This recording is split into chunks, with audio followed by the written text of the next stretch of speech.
Hello and welcome to the podcast at the card table, in which we discuss creation, practice, performance and history with the greatest minds in Magic. Today's episode is brought to you by MAGICBOX, one of the UK's leading bricks and mortar magic shops, stocking everything from Murphy's, Penguin, Theory 11, Ellusionist and so much more. And with their price match guarantee, they'll never be beaten on price. Plus, as listeners of the podcast, you'll receive 10% off your order when you use code PATCT at the checkout. That's PATCT. Check the link in the description for more details. Without further ado, let's get on with the episode. Today's guest is a world-renowned creator seamlessly blending organic magic, sleight of hand, and technology. With over 3 decades in the industry, he's made a name for himself as the most creative mind in modern magic. Having consulted for Dynamo and Troy, his magic has been seen by millions worldwide. It is, of course, the incredible Alan Rorrison. How are we doing today, Alan? You well? How are you doing? Good, sir. Happy to be here. Very good. Seamless first take there. Beautiful. We're going to keep that one because you didn't say one of the most creative. You said the most creative, and I'm going to keep that. That's now a quote. There we go. We'll roll with it. I'm keeping it. Excellent. For the people that don't know who you are, let's jump straight into why magic and how you got into it. What is your origin story? Mine's is pretty common, slightly common. So Not judging by the jobs that you had prior to magic, because it's quite a twist and turn from what you were doing initially. Problem solving is all it is. I got a magic kit. It's one of the old Paul Daniels ones when I was 9. However, it wasn't bought from me. The kid next door got it for Christmas and just hated it. Oh. Was not into it one bit. His dad and his dad's business partner were into magic and that kind of stuff, and that kid just was not getting into it. So I got this little box of trinkets passed over to me, and the funny thing was there was no book.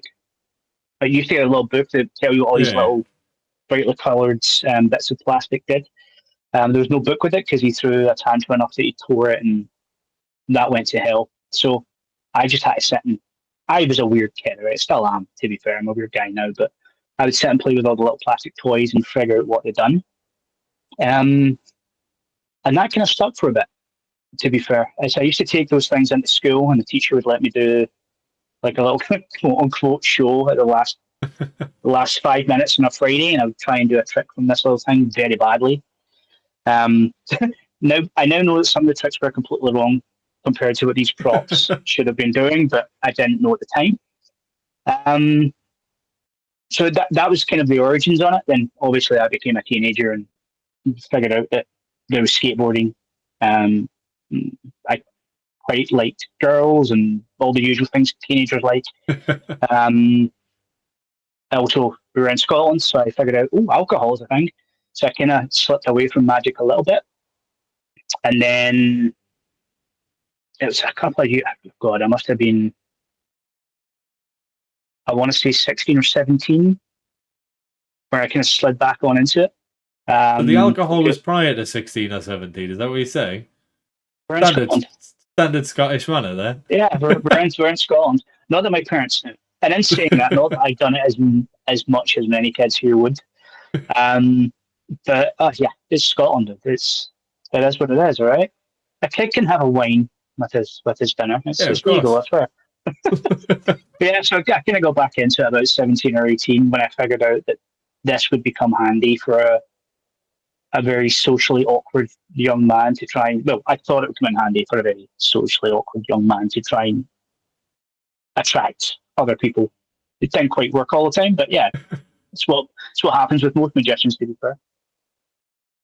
Same with me. That's why I got into it. It's one of the most standard sort of origin stories ever. I just kind of went about it a weird way, I guess. There was where most people don't have that small break. Most people find other better hobbies to do that are a bit cooler at the time. Because when we were doing this, magic was in no way, shape, or form cool. Like, the lane hadn't came around yet, and like, it just wasn't a good thing to be into. You get bullied relentlessly for it. But I endured, and I'm here. So, hey, done all right.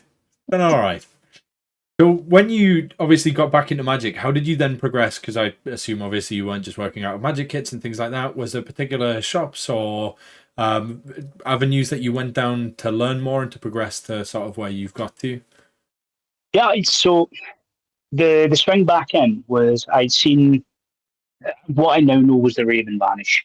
At the time, had no clue what it was. I knew some very basic koi moves. I went and got a copy of Bobo's and the sort of basic stuff that you could pick up in a library or a W.H. Smith's at the time. And I seen the Raven vanish, and I was like, what the fuck is that? Like, I couldn't, I was like, I, I was trying to figure out how he's getting into Palm. Yeah, that is too clean. Because that was the base of my knowledge at the time. And then this is back when the internet was just kind of getting traction through some really weird IRC boards. For anyone listening, IRC boards are kind of like what message boards became, and that was basically what Facebook is, really, let's face it. Through that, I figured out it was The Raven by Chuck Leach.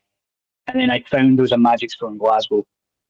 And I was like, I wonder if they've got it. So the girl I was dating at the time was like, look, your birthday's coming up. Let me buy you it for your birthday. The ironic thing is I still have that very Raven hooked up in my daily wear jacket. It's the very same one. But yeah, we went in and I got this little box and I was like, this is fucking awesome. But she wouldn't let me open it or do anything with it until my birthday. I mean, fair play, I get it. But I was like, I'm carrying this bag, I'm trying to get my hand inside this little black box with a bird on it to try and figure out what the hell was inside. And I don't know if have you seen the old Raven packaging? It used to be like a black, it'd be inside, but it'd be like a little soft overlay thing over it, like a little bit soft bit of fabric to hold everything in place, like foam. And I put my hand inside this thing, like, that feels weird, like lingerie or something. What the heck have I bought? But then birthday came around, figured out what it was, and I fell in love with the thing. It's one of the things I don't use professionally anymore. However, it's on my daily wear. And I just like having it there because there's the odd occasion where you're not beating that. Putting a coin in someone's hand is going, wave, there you go, it's gone. One of those things, it's just a fuck about trick that just absolutely fries everyone. Oh, don't get me wrong. There's a lot of good material on it now. Back when I first got it, there was one VHS tape, and it was Chuck Leach in his kitchen, going through some really rudimentary stuff. But he showed the hand turnover move and a couple of really good little bits. You could get some good professional work out of it, and you still can. But there's loads of good work on it now. Like Nick Locapo has got some good work on it with Penguin, and there's a whole bunch of people that some really good work on it. So if you get one now, go get one of those tutorials, and you've got a workhorse there. Again, testament, I've still got it in my jacket, the very same one. The fact that it's still running just goes to show how well magic used to be made. In comparison to how it is now. It's still the same bit of monofilament on it. The elastic's still not been changed on it. It's perfect. God knows where Chuck got all the stuff from, but this thing is fishing just over 16 years now, I think, or thereabouts. It's like the magic equivalent of a Nokia 3310. Yeah, basically. It's a great piece of kit. Don't get outlasting everything. Oh, yeah, man. I use different things now professionally, but that's still there for my everyday carry because it's hard to beat. So that's how I can swing back into it. I seen the Raven vanish, and it scratched that little ADHD itch at the back of my head of, oh, I need to go learn that. Like, I'm a chronic collector of hobbies. I can't not do it. And then once I get back on it, I realised there was a whole other world out with these really old books and these plastic toys. When I figured out there's like a quote unquote professional side of it, I became addicted. It's problem let me get my stammer back in. There we go. Problem solving for the idiot is what I call it. Because no one's asking you to solve that problem. But you're doing it anyway. Yeah, that's it. I love it. And it's just right up my street. So obviously you mentioned, I think it was before we started recording actually, but you initially started as a welder, then became a medical professional, and then became a magician. So how did that sort of weave its way through to get from where you started and where you are today? Because that is quite a different profession path, and I can imagine the parents loved that. Don't get me wrong. There was times where I worked in bars or call centers and that kind of thing, and in between and all that kind of jazz. as part of my day job now, I'm in a call centre, but that's private health insurance. Yeah.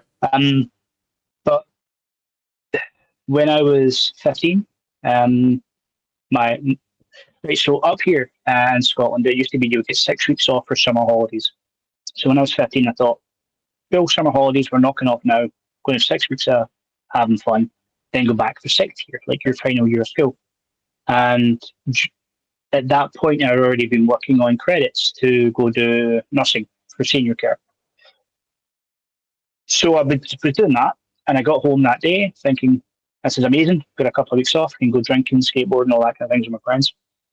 And my dad was like, yeah, no, you start working Monday. I was like, oh, okay, but what about skills? I said, don't worry about it, you start working Monday. He's like, all right, I'll start looking for a job Monday then. I said, no, you start work on Monday. Oh shit! It's like you're going to go to the shipyards. You're going to see Mr. Brown, who was my boys' brigade skipper at the time, who worked in the yard. It's like, and you start, and that was it. Went and done their aptitude tests and all that kind of fun stuff. And I started working in the shipyard. That was it. So I'd done that for 3 to 4 years. That was fun. I mean, that was good because I got to sort of flex the problem solving muscle a little bit. And then it also got me into sort of computer aided design and 3D design and that kind of thing as well, which has kind of stuck with me. The minute I got my papers on that, I was like, you know what, I want to go and I want to go pursue the nursing. So I came out of that. My dad hated me at the time, really disappointed. I was the failure of family, which was great. Then went and pursued nursing. So I went into nursing homes just to have a job in the meantime, and I was just a carer. And then I done my degree on that. Once I became an RGN, which is just like general nurse, you could do a 2 to 3 year credit course and go and become a midwife. And I thought, fuck it, that'll do. When I became a midwife, they were getting better paid at the time. And yeah, the day I got my papers through to say your degree's complete, here you are, you're now fully trained, I was already making money in magic, and I was like, I'm just going to go do the magic thing. So it was a whole waste. I've got 2 degrees there, and they're both a waste. I don't use any of them really anymore. But I had to get away from the nursing, the midwifery side of things, because where the job was fine and I loved it and it was great. On one of the deliveries that we assisted with when you're doing your training, you assist. Yeah. Basically, you stand in the corner and just hand stuff over to the people that know what they're doing. Yeah. The mum and the kid nearly never made it. And I realised at that point, I was like, this last big gen is going to have to go and have a really hard conversation with the dad that was outside the room to say, you're expecting me to come out with like gorgeous wife, gorgeous baby, but you've got none of that now. And I kind of swiftly realised at that point, I'm not built for that. I can't have that conversation. Where the whole, here's your bouncing baby boy, here's your bouncing, all that's great. There's a whole other side of it that a lot of people don't realise, and I'm not built for it. So Magic was making decent money at the time, consultancy wise. I'd somehow found my way into that by accident, and I was just like, yeah, screw it, let's just take the leap. And at that point, my dad was absolutely furious because he seemed to just throw away one career, go into another one, do okay, and then go, yeah, I'm bored, and then just move into another one. So where he wasn't happy, he understood Magic was kind of making money at the time. Mum hated it. Mum thought I was a massive failure and a waste. She's like, Magic's never going to be anything. Like, she went nuts. She only came around when she seen the first paycheck from it come in. Always the case with parents, isn't it?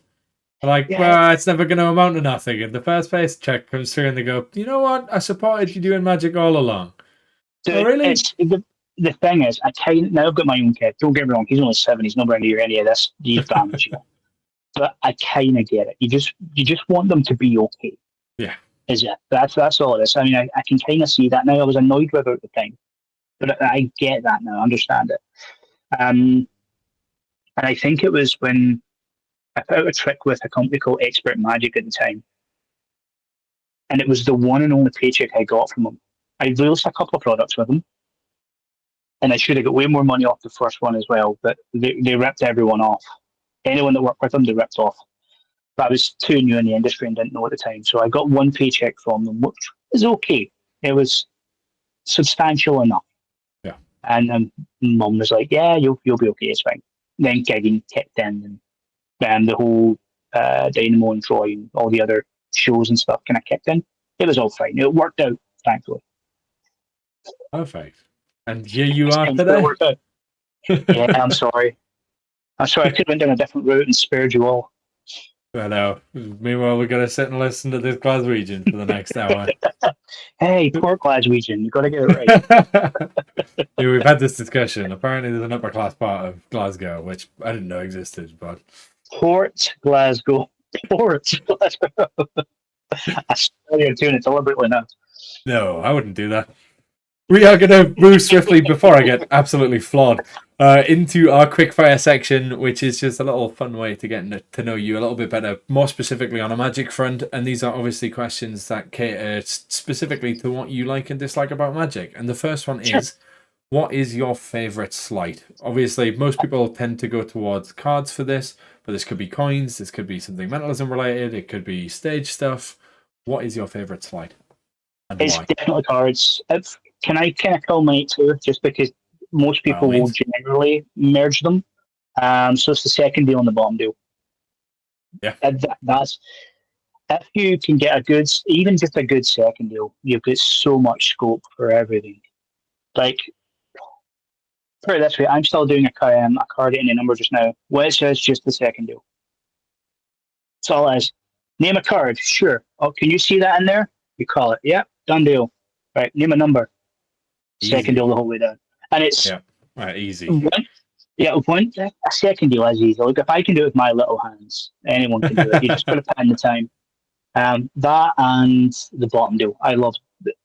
I think it's because the group of people I kind of came from up here and hang about with up here are very card heavy guys, like Roy Walton and Eddie and McCall, and like there's a bunch of us up here that are all card heavy. So it's kind of hard not to fall into that vein. So those two moves, I love them. And I've damaged my hands and my fingers enough that these are moves that I've had to relearn at least 3 times now. Jeez. Because but with my hands, I've cut the ligaments on one finger twice, damaged ligaments on my pinky a couple of times. I'll hold that up so you can see it. If it's a warm day, it will sit flat, but in colder days, it just sits like that. That was an M5 magnet going towards another M5 magnet. While on, I think it was Dynamo Season 2. It's kind of funny because it was myself and Alex Rangel trying to get a bit of wood in between there to get that part. But it's never been right since. So I've had to adjust how I do my deals because of that as well. So because I've relearned those moves so many times, and now if I get a deck of cards in my hands, I can generally do them okay. Not saying I'm the best at them, but they'll fly. But yeah, it's my favourite moves. Learning the bottom deal the first time is hard enough. Learning it 3 times is a whole different story. The problem that I had with it is I learned from is it Sal Picante, the guy's name is? Yeah, Sal Piacente. Okay, good. Piacente, there we go. I always pronounce his last name wrong. And he's got a very particular method to like you click your finger a little bit and it helps pull that card out, and it's great. It works. But I had to use my pinky on the left hand as a brace, because if I didn't, it would swing out too much. And then when I bust it, it couldn't get to the position it had to be anymore. So I've had to just go and relearn it all again. But yeah, it's kind of one of those kind of weird things. I'm one of those weird guys that likes to learn new ways to do things and kind of collect new hobbies. So it keeps your brain busy anyway. So why not? Keep going. Yeah, get a good second deal and a good bottom deal, and you're golden. You can do the amount of applications that a second deal has, even if you don't use it as a second deal, there's so many different things you can do with just that alone. For forces, controls, like absolutely all sorts. It's such a universal move that will make a massive difference. And the mechanics to it as well lends itself to learning a whole bunch of other card moves as well. Yeah. It's one of the I think it's those two are two of the moves that kind of fell by the wayside. there's a few of us that are kind of keeping it alive in a full performance game, like Madison and myself, who I'll use it nightly. There won't be a gig where I will not use a bottom deal, and that doesn't happen often anymore. There's not a gig that I'll do now where I won't use a second deal. It could be slightly snobbish, but I think everyone should learn it. It's a great move. Yeah, I think it's one of the like fundamentals. It's one of those things that like it should just be a core skill, but it is whether you're willing to put in the effort, the hours to sit and really drill it so that it is burnable. But yeah, if people can take an easy route, that's true. The whole burnable statement, it doesn't have to be anymore. You're not sitting at a card game. And if you're going to try and use this stuff at a card game in today's hat, you're already fucked. Yeah, you're done. So it just needs to be passable. You need to be comfortable enough to do it while not looking down. And if you're not looking down, they're not looking down.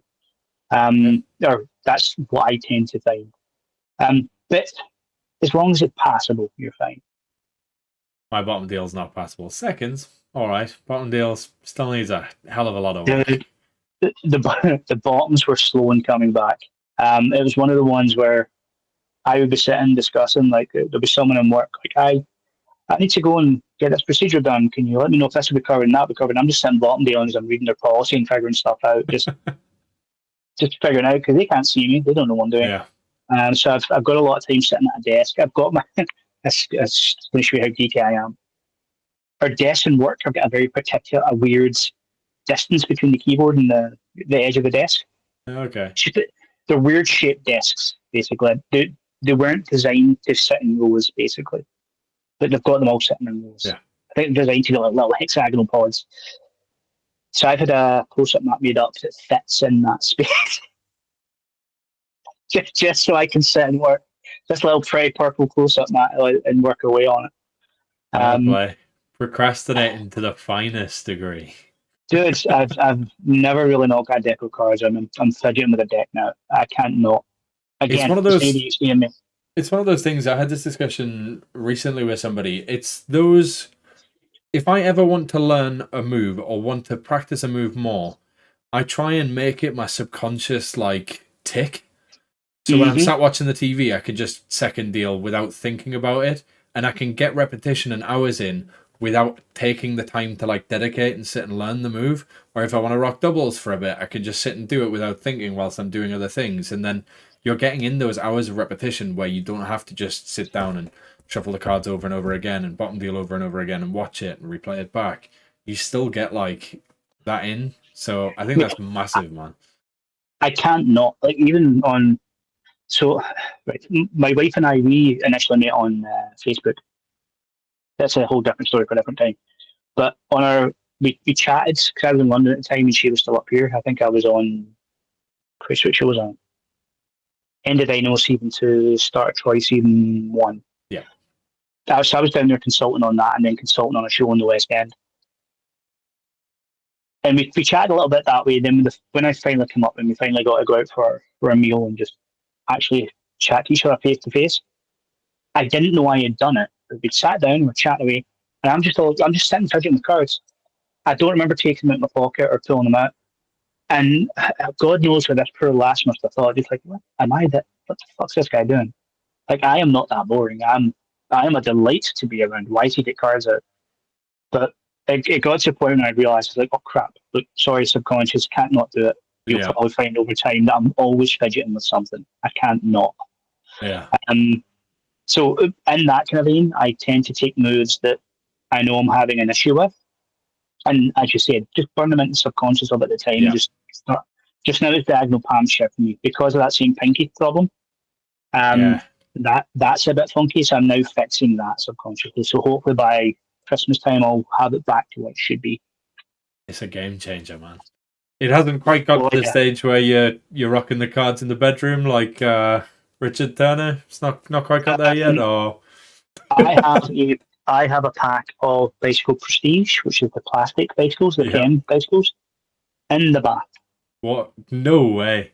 I prefer to take a bath, and so if I'm sitting in the bath, I'll sit and play with the prestiges in there. Fair play. That is dedication, man. That is dedication. it led to a particular weird problem solve that I had to do because wet cards, just plastic wet cards, cling together. Yep. Makes your pass look fucking sterling. Don't get me wrong, because nothing moves. However, it just kind of doesn't feel right. So I had to go buy a hydrophobic spray. I coated all of them, so they'll respond like normal cards even when wet. First world problems fun. Totally. Finding solutions for problems that do not need solutions. Again, it's problem solving for idiots. It's no one asked for that problem to be solved, but I had to be done, so I done it. But for those at home, now you know, if you want to shuffle in the bath, if you want to do card stuff in the bath, hydrophobic spray, prestige cards, you saw it. Yeah, so prestige cards and the best hybrid. I'm just going to show you how bad this is. I went through a few sprays. The best hydrophobic spray that I found was a satin finish coat that you usually put in a bike visor. Okay, it's like a clear coat. Yeah, it stops the fogging and it stops rain clinging to your visor. It's the best one. There we go. You're going to be like, I'm like, oh yeah, that's so weird. In 2 days' time, I'm going to be sat there spraying them outside, gimmicking up a set of cards for the bath. Hey, works really good as a roughing fluid as well. I didn't hear from me. There you go. There you go. The more you know. Do you have a particular favourite plot in Magic? Whether this is something you perform or it's something you enjoy watching, is there a particular favourite plot that you like? So, because I create a bunch, I used to say I've got a few, and it'd be hard to choose one. It'd be like choosing your favourite kid because I created a bunch. However, I know damn fine well it's a Monty. I like a good Monty. Classic. It doesn't matter if it's just standardized cards, if it's giving to whatever, if it's just standard throwing. I don't know what it is about it. In fact, I think it might be on all the old TV shows. They used to go like it'd be like exposures of con men and all that kind of stuff. Yeah. And they'd make it feel like so seedy, and this is like underground cheating stuff that people would con to get money and to try and lure you in. And I think that's kind of stuck with me a bit. So a decent Monty. I still carry my Prohibition Monty with me everywhere. It's in my everyday carry wallet. And then I've got like another 5 versions I'll do with a standard deck of cards.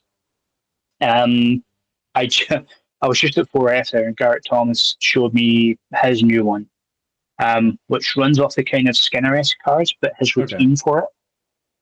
Oh, fuck me. It's like the Skinner thing on steroids. Yeah. I don't know when it's going to release this thing, and I hope it... What a cock tease, Alan. You can't do this. Probably like, this is the best thing I've seen in ages, and then I don't know when it's coming out. If it comes out, good luck. Whatever price he's going to put on this is not enough. Worth it. Right, look at it this way. With the Skinner's Monty, there's always that weird turnover move where you're always covering that other pip, right? It's just always there. Garrett does everything up here on his hands, and it all just looks really fair. Super fair, super clean. And there's points in it where you're like, I saw all of that card. I realized that you fucking didn't, but you believe you did. Yeah. It's when this drops, you'll know it. Because it's going to be like stand up Monty all over again. Everybody and their dog is going to be doing it. It is a beautiful thing. I said to him at the time, it's like, how many of these have you got made up? And he's got them made in nice plastic cards as well, so they'll last. Yeah. I was like, how many do you have? And he's like, I've got some made up. And it's like, you stay around here, don't you? He's like, yes. He's like, how much is it going to be for a set? And we figured out a price. I won't say what it was because I don't know if it'll be what his price. It shouldn't be. He needs to charge more. Yeah. But I ran to the ATM to get money. But there's something about a Monty that gets me excited. There's something about a Monty that'll make me willing just to hand over money. And sometimes I've got a bar full of them. And there's ones in there I know I will never do. I'm never going to perform it, but I appreciate the thinking behind it. And that, and in my head, that deserves to be praised and credited. So here's some money. I'm going to take one. I'm going to keep it there. There might come a time where it'll come out, but there's some in there that just won't see the light of day, and I know they won't. But I appreciate them enough that I wanted to give the guys some money for the thought process behind it. Fair play for supporting Magic, even if you're not going to use it. Well, and again, just to Bruce's point, not Garrett's is I'm working on his now. That will live in the wallet. Just now in my Yeah. wallet, I have Australian Aces. Yep. That trust. So I've got that in there just now. I'm going to switch that out for Garrett's once I get Garrett's up to speed. Well, hopefully Garrett doesn't mind this being said on the podcast, but you heard it here first then. He's been showing it about. I've not said what it is or when it's coming out or that kind of thing, but he's got it. It's stand up Monty, wink wink. But he's got it. Garrett's one of those people. Whatever that fucker touches is going to look good. Gold, yeah. He's just one. He is hands down one of the.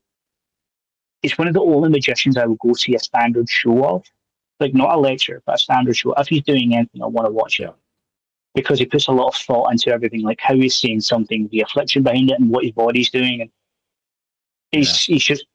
he's one of the last few of the old school, and there's not a lot of it out there left. And so I'll always go see Garrett and support him. But yeah, once that thing comes out, he's going to blow the scene, I'm telling you. I can't wait. We still absolutely smash stand-up Monty out at Blackpool on the MAGICBOX stand. Like, so many people are still picking it up now, even years later. So it'd be nice to see something new. This is going to knock your tits off, man. It's good. Can't wait. Very much looking forward to it. This might be a very difficult question for you to narrow down to one, so I'll allow, let's say, 3. But do you have a particular favorite book? Whether it's something that you've enjoyed reading or whether it's something you go back to from time to time that you're constantly picking stuff out of, is there any one in particular or 3 in particular that stand out to you? Complete Walton Volume 1. Yep. Complete Walton Volume 2. Yep. And Complete Walton Volume 3. Yeah. It's just it. So if I was going to say one, it'll be Volume 1. Okay. But I've got again, I was one of the very lucky people that got to go jam with Roy all the time, and I was very blessed with the guy. I've told this story before, but the guy literally saved my life. Like, no word of a lie, I'd be dead without him. So the Volume 1, I've got them all. They're just sitting here. If you see me looking over, because my bookshelf is here.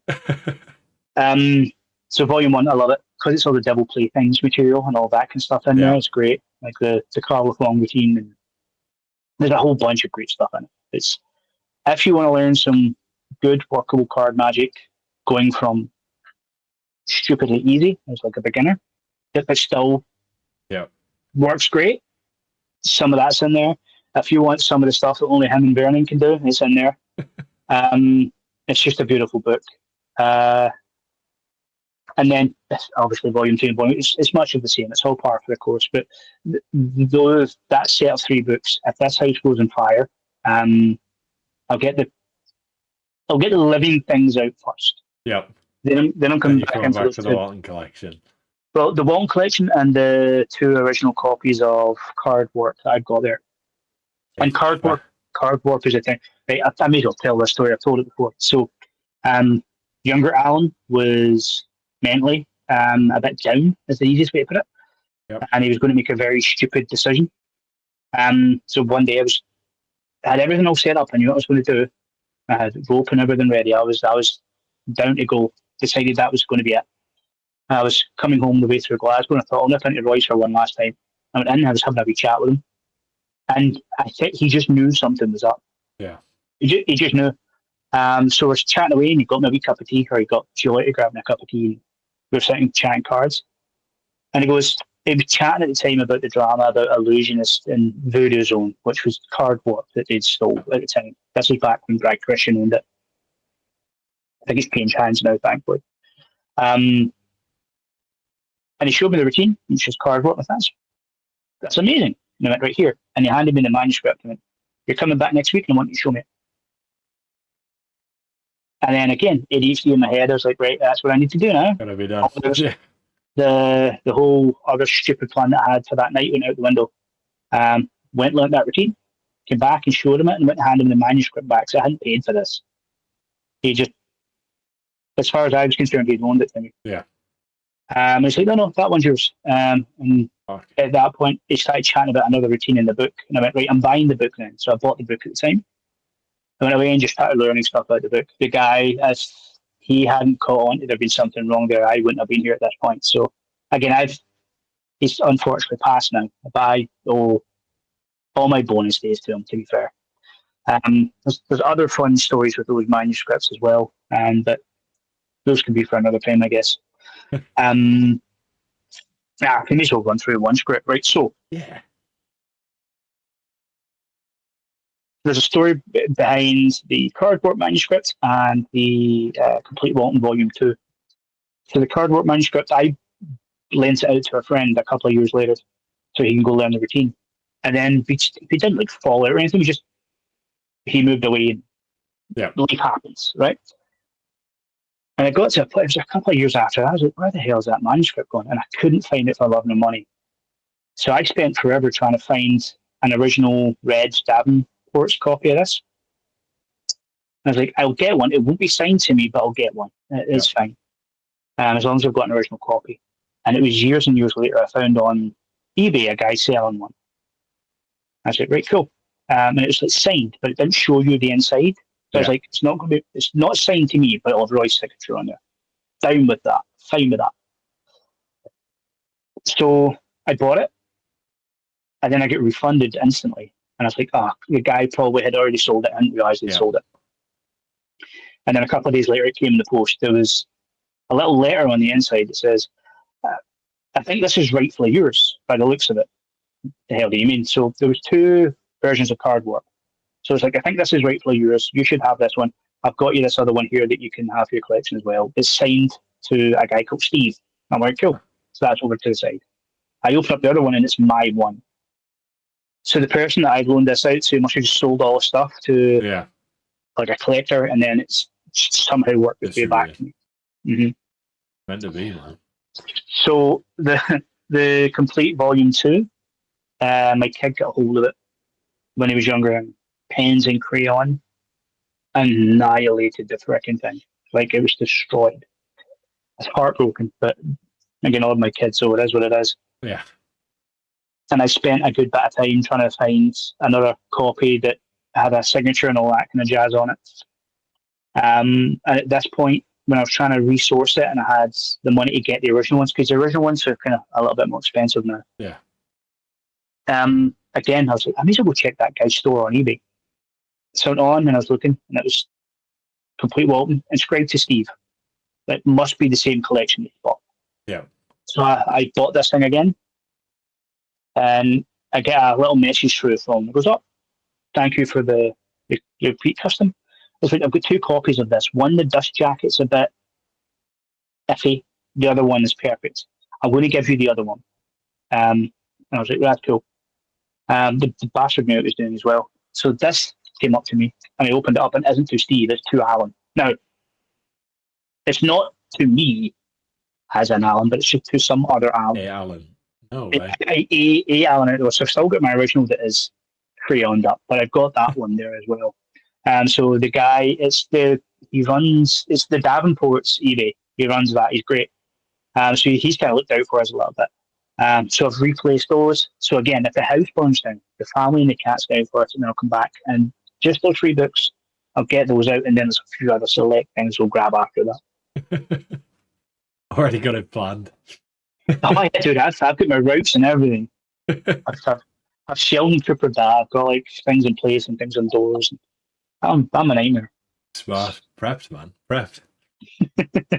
Do you have a particular favorite performance that you've seen?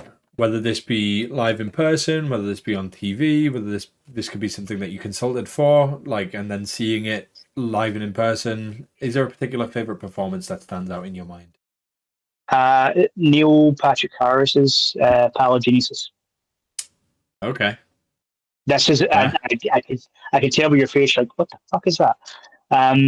So, right, do you know Neil Patrick Harris? Obviously, yeah, of course. I'm massive into escape rooms, so I both admire Neil for his magic stuff and admire Neil for his escape room adjacent stuff as well. So many moons ago, on one of the Magic magazines, there was a DVD on the front, and it was around Halloween time, and it was just it was like your usual adverts, and here's a performance of an old thing in the adverts. But on this one, there was a performance of Neil Patrick Harris doing a routine called Paladinesis, and he's basically like a Victorian barber, like a scientist, Yeah. like a leather gown on and all of that kind of thing. And he does it's everything a sales pitch. Like any ailments you've got, I can fix. Yeah. Like you've lost a leg, come up, I'll fix it. You lost an arm, come up, I'll fix it. And he goes, you sir, you'll do. Come up, demonstrate to these people, and it's obviously his assistant. His assistant comes up looking rather zombie-ish. Yeah. And standing in a room of people, he like cuts off the guy's arm, drops it in a box, cuts off his leg, drops it in a box, and it's all very theatric and nice. But it's just a beautiful routine. If you can source it, and the stupid thing is, you're going to look at it and you're going to know how some of it works. Your brain's going to just there's a bit in it, and anyone that has seen it just kind of goes, I don't know. It just your brain just tries to help you, but ejects. It's a nightmare. I'm going to try and source it, and if I can find it, if it's public forum, I will link it in the show notes below. Chances are it's probably not, but I'm going to find it to watch it regardless. By today's standards, it's probably not the best piece of magic.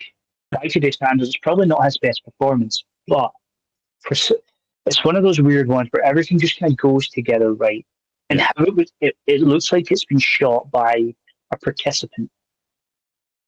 Like, see if you were one of the people at one of these early 1900s get-togethers where they're going to sell you snake oil and all that shit. It's if you're looking through the eyes of one of those people, and it just works. So it's been my favourite. I wish I could resource a copy of that DVD just to get it again. I've been unable to find it, but it is a beautiful routine. I wonder if Neil has it stored anywhere. He will. I might reach out. He will. See if we can get a copy of it. That'd be very cool to see. How old would Neil have been at this point? This was only, God, maybe 10, I'm saying only 10, 15 years ago. But again, I'm an older man. Time dilates from me, right? It's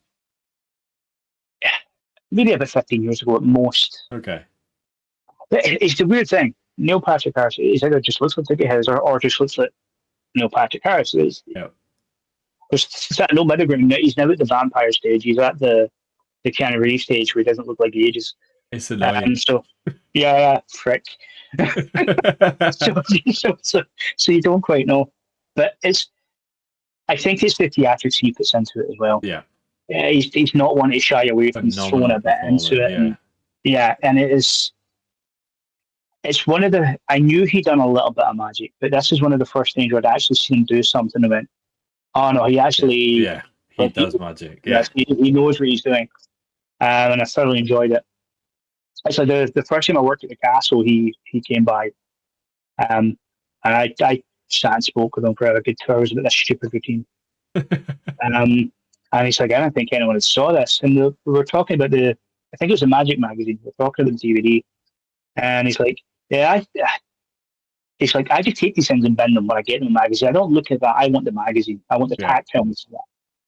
And I thought everyone done the same. It's like, oh, dude, I watched them watch that thing. It's beautiful. And the unfortunate thing is, I think I left it in. It was a games console I was using at the time to view DVDs and stuff in my little mansion. And I switched it to the games console and it's still in it. So some CEX or cash generator somewhere has it. Got a random video of Neil Patrick Harris chopping somebody up. Yeah. And then a bunch of Magic adverts trying to sell you Alex Laredo's Bitcoin. Goes to show, 15, 20 years ago. Yeah, there we are. He's selling that and his twisted bottle, which has now been ripped off to the high heavens. What hasn't in Magic nowadays? Yes, that's true. That's true. Is anything an original idea? I was going to say something there and I stopped myself because I want. You know where that was going. Alan's stirring the pot. To be fair, it perfectly segues into the next one, which is what is your magic industry gripe? Okay. Don't know what I'm talking about. Alan with a side of drama over here. I get it. There's nothing new in Magic. Priest, I've been accused of stealing stuff before as well. It is what it is. It's part of the course if you're in this. and you've kind of got to get thick-skinned with it. As long as you've got receipts, you're fine. It's the easiest way to do it. It's why everything in it. I was saying this to you earlier on. Yeah, I was in my Vimeo and I was like, there's stuff in here I forgot about. And a bunch of it is me just going over an idea. Going, here's what this is, here's how it works, and it means I've got date proof of it now that you can't change. Yeah. So my YouTube's like that and my Vimeo's like that. It's just keeping a note of everything. You've got to. Yeah. So that is one of, that's not the main gripe I have in Magic, but it is one of them. Well, perfectly. We are going to segue on to what is your main Magic industry gripe, whether this be something that you don't think belongs in the community, or whether it's something that frustrates you, like the drama and egos and all of that fun stuff. Right. The drama and the egos is always going to be there. Yeah. It's always been there. It's always going to be there. It's never going to go away. But that's in any industry. Yeah. Comedy's the same.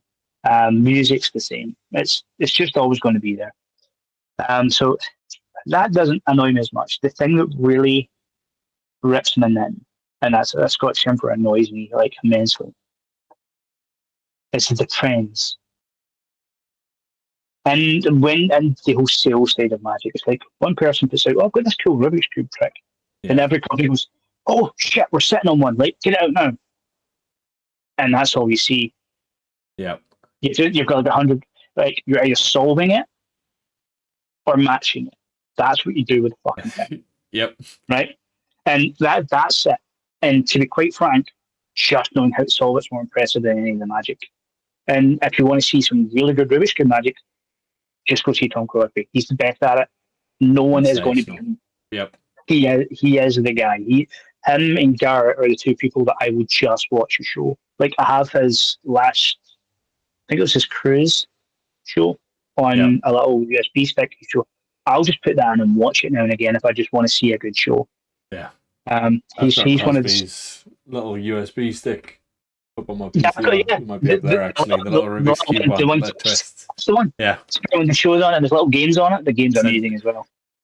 That game is one of the best starts to a show I've ever seen in my life. And every time I go to Tom's show, I'm like, right, we've got to sit relatively close to the front because I want to get hold of that game. I want to fucking no.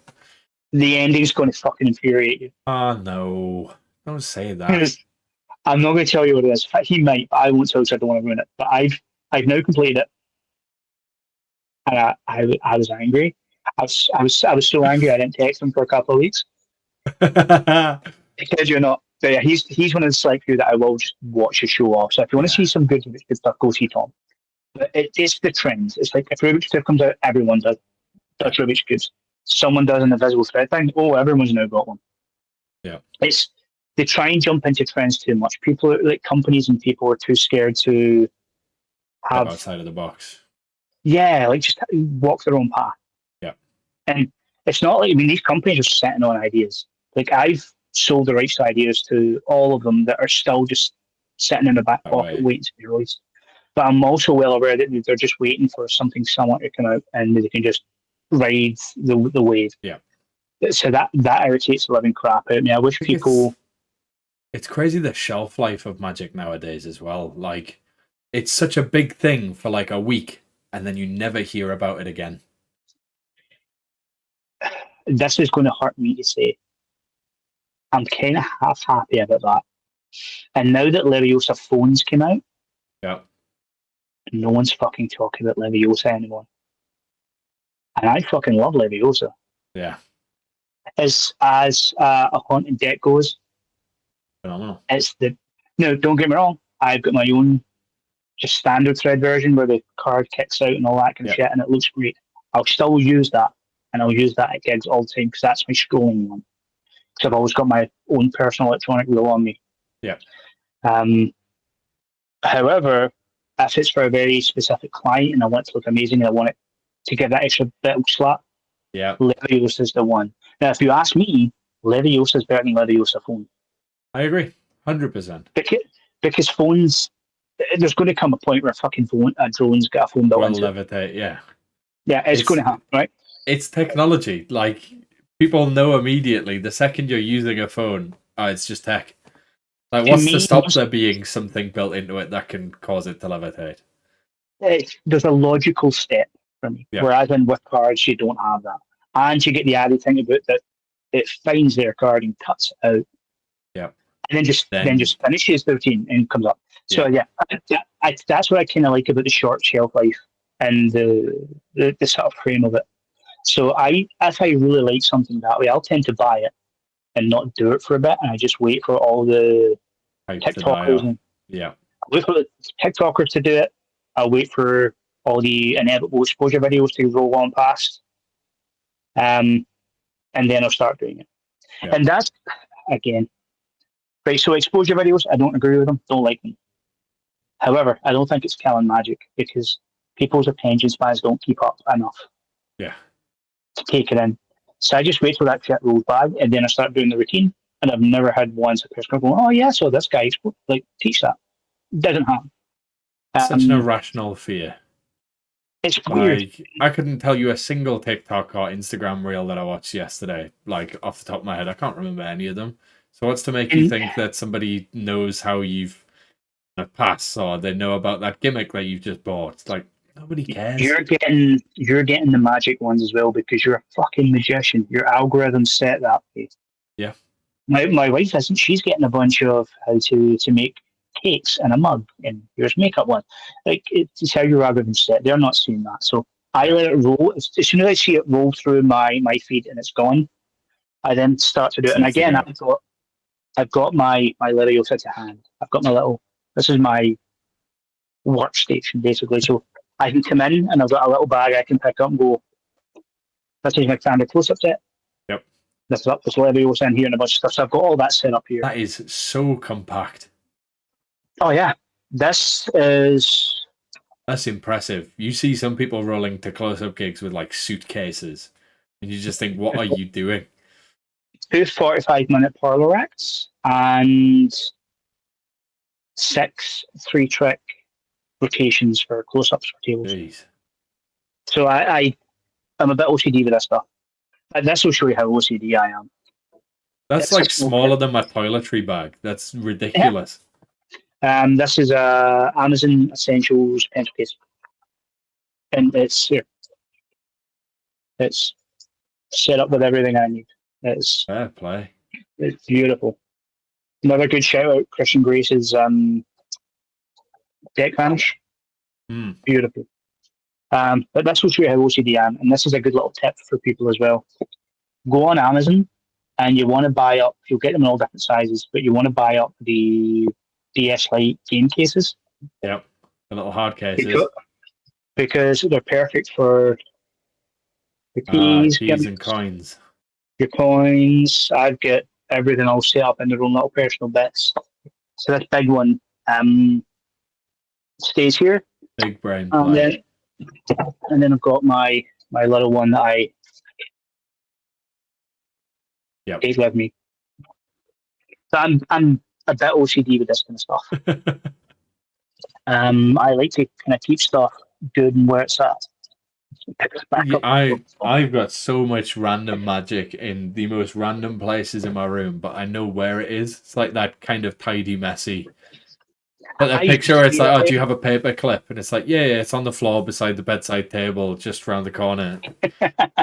Like, I used to be that way, but this is my spot where I know if I get a phone call now and someone says, look, we've got a spot, parlour show, we need 8 minutes. I can walk in here, bam, and I've got a wardrobe over there, which is just my show stuff. So I can go in, throw on a suit that's already pre-pressed, pre-dry cleaned, pre-done. It's all good to go. Pull that on. I can pick up a bag from here, and I'm out the door. I'm very fireman that way. It's all set and ready to go. And then when I come home, that'll all get dry cleaned, put back in. That goes in the exact same spot, and it means I know where it is. Yep. And yet some people are still leaving gigs with their case a mess. Not resetting their tricks, just chucking it in, calling it a day, and then worrying about it later. When I'm done a routine, everything goes back into its spot as I go from table to table. It has to go back to take notes, people. Take notes. This is how it should be done. It just means when I come home, I can put it down, and I know that nothing is going to yeah. there. Yeah, it's there. That's another one of my slight gripes. No, Uh-oh. slight love and slight gripe. Magician taking too much to gigs. I've seen guys roll up with like big cases and shit, and you're doing an 8-minute close-up show. Like, come on, guy. However, if I'm around at a buddy's, see if they've got like a case full of shit, I love going through it. Yeah. She's just opening up going, well, what trinkets have you got in here? Like a toy shop. Yeah, it's weird. I've got a buddy, Nigel Quinn. Every time I'm down to see him, he's got a room, like much like this little room, but his room is like the room you described, like stuff everywhere. But it's got a couple of cases, and he's kind of one of these people that'll buy all the new toys when they come out. Yeah. He's one of them awesome like hobbyists. Well, I say hobbyists, he's now getting into it more performing wise, which is great. Yeah. Because he's a good performer. But I love going through his case because there's always something new in there that I missed on the circuit. So he kind of keeps me hip to a couple of the newer things as well. Just an opportunity to play. It is. It's quite funny as well because when you go through someone's case and you're like, I kind of get what gimmick this is, but that's not the one you get with it. Yeah. And it's like, oh yeah, I bought it, but I wanted to make this coin thing work with cards, and you're like, all right, cool, it makes sense. And it's just it's nice to see the thought process behind it, and it's the maker in me as well. So we're seeing people rock up to gigs with way too much stuff. Is a great walking into like a little man cave or magic room that has all the stuff there. I love it. Totally different ball game. I think having man cave should be messy. Yeah, of course. Having all of that fun stuff that you can just rife through is perfect. Like whenever I go around to friends' houses if we're jamming Magic, like picking up toys and tech, especially tech in Magic. My goodness, I don't really buy tricks anymore because I'm performing the same kind of stuff. It's not often I really change anything out, and if I do, chances are it's sleight of hand stuff and it's not gimmick stuff anyway. But when I go to a convention and I see some new toy, like deck of cards that's shooting a coin out of it, or like those kinds of things, I'm just like, I need that just to put on my desk and play with. Yeah, dude, you should see right here. It's just full of that shit. I've had a weird point now. When I was younger, I didn't like I call them quote unquote toy magic. Yeah. It's like the 10-year stuff and all that kind of shit. I wasn't massively into it. But now I'm a bit older and I like just sitting in my little space. Yeah. I like having it there to play with. It's weird. So I've started just collecting all that kind of jazz as well. Some of the 10-year stuff as well is sensational. It's so unbelievably cooling for what just looks like a plastic kid's toy. I've got to be careful when I bring people into this room though, because this isn't. It's my magic music and sort of build room. It's like my little man cave, I call it. And when you come in here, there's like props and stuff everywhere. Not like magic props. I mean like Hellboy gun in the background. Yeah. I got bored and made the Hellboy's gun. As you do. I can. On Saturday. The room's full of this kind of crap everywhere. So I've kind of got to be careful when I bring people in here because they tend to start picking up stuff they shouldn't and get lost. And magicians are a bit more wary with it. Like, am I okay? And they're nice that way. But if the wife walks in here, it's a nightmare. She nearly threw out a very expensive electronic dice because she thought it was just a dice. And I nearly had kittens. I was like, oh, nope, I need that one. Just get rid of this. Don't need that many decks of cards and dice. We'll just get rid of this one and that one. No, on the side of throwing things, I'll tell you that as a consultancy story later on. Okay. There's a story there, so go back to that thread later. I will make a note of it now. We are going to do one last quick fire question. My goodness, 50 minutes in. I'm sorry, I like to send my own voice. It's all good. Who are your main influences, or who were your main influences to get to where you are today? If you have sort of, I know it's a lot to narrow down to what you do because you'll never know how many people have influenced what you do. But if you had to pick, let's say 5 or 6, do you think you can narrow it down to that many people? All in magic? Or no, not necessarily. This could be performance based. It could be actors. It could be comedians. It entirely depends on you, who influenced you and what you do. So the first one's Roy Bolt. That has to be there because he kind of influenced what I do card wise and all of that kind of stuff. And just how I try and present myself is, again, the older I'm getting, the more I realise the easier it is just to be nice to people. Yeah. And then if people aren't nice to you, you just don't deal with them. He was a good influence on just who I am as a person and magically. Yeah. Sort of creatively, Adam Savage. Okay. Yeah. I get that. I can see a lot of Adam Savage in you with the props in the building and. Yeah. Since I was a kid, I love Mythbusters. It's one of the things that kind of made me half okay with just going into the shipyard. I've just been told, so I'm like, I get to build stuff, the big hot machines that will cut stuff and weld stuff. So he it's just a massive influence, and the whole building scape and how I think as well. And again, he's ADHD and a bit OCD as well, so I kind of saw a little bit of myself in him, and that helped a lot. Out with that, it's mostly music. I'm a weird man. So music and movies are a massive thing for me. Like a lot of my tricks are named after either a line out of a film or a line out of a song. Yeah. So that'll be a fun little Easter egg game for people to go back and look all the names and my stuff. And gonna go back and play that game. Yeah, but Ridley Scott, for as mental as he is, let me phrase this right. Early Ridley Scott, Alien Ridley Scott, that kind of thing. Yeah. Because he had a good vision back then before he started just to ride everything that he does into the ground. Let's face it, his thoughts on the Alien franchise moving up has been awful. And if anyone's not seen Alien Earth yet, go watch it. It's a good watch. I've been recommended it many a time. I quite enjoyed Romulus, and apparently Ellusionist doing pretty good too. Are we about to go down a rabbit hole here? Nope. Well, to see on like my bags and stuff, the Stromo badge is on most of them. I'm a massive Blade Runner fan and a massive Alien fan because they're the same world. So much so that one of the first things I designed in 3D printed was Deckard's blaster from Blade Runner. Like it's over there on a shelf now, and it's perfect. It's as perfect as I can get it. It lights up. Anything that should move moves. It took a bit of time to get right. And the whole Alien franchise as well. It's one of the masterpieces of that. So that early sort of 90s, late 80s movies as well kind of feed into how my brain works. Like Ghostbusters, bunch of lovable rogues just putting shit together with stuff they had to make things work. Stuff like that inspires me. That creative thinking from like nothingness is just so cool to watch. Like when you watch the behind the scenes stuff from some old films and they're like, yeah, we just pulled this out the trash and put it together and it became a lightsaber or it became this, became that. Like, it's so cool. Dude, I'm still trying to source parts for my Proton Pack. Yeah. So I've got a full outfit.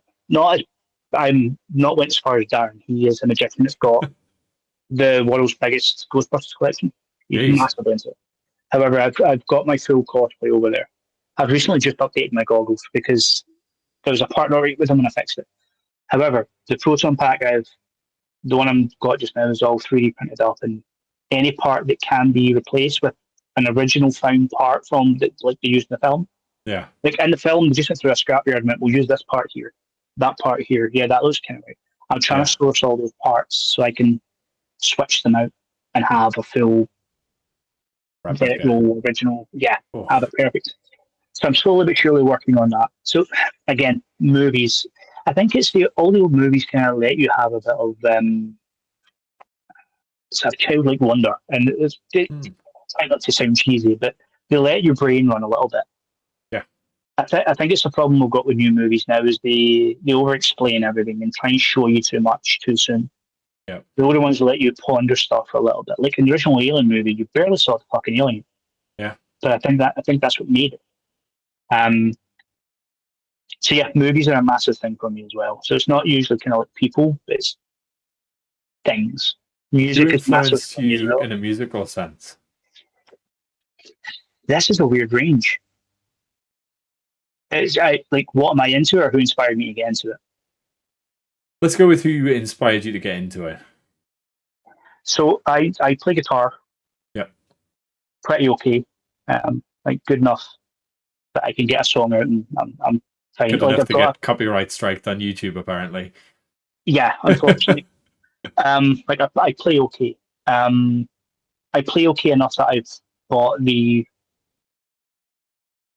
way I usually look at guitars is this. If you walk into a room and you look at a guitar in the corner, it's usually, if it's like a no-name guitar, the person might play a little bit, it's fine.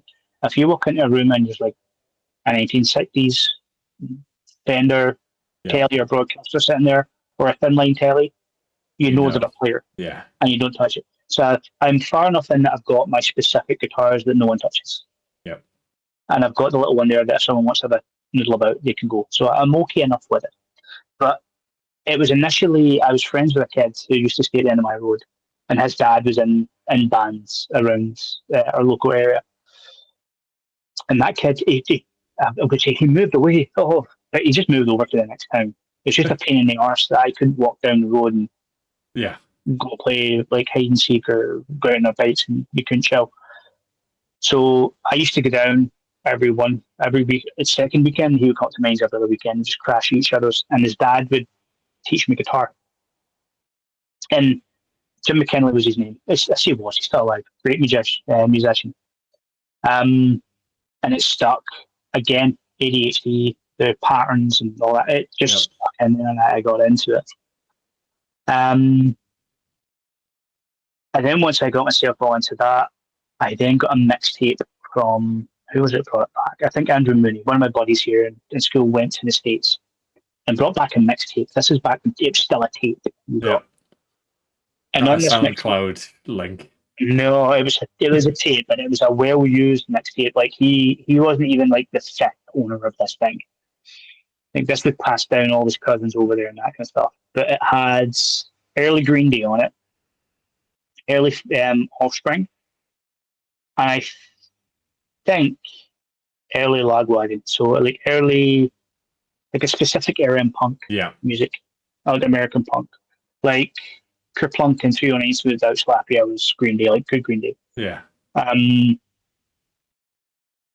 then that just kind of lit a little fuse in my head, and I went, "Oh, that's fucking great." It doesn't need to be a crooner making sure every note sounds perfect. It can just be a bit of emotion.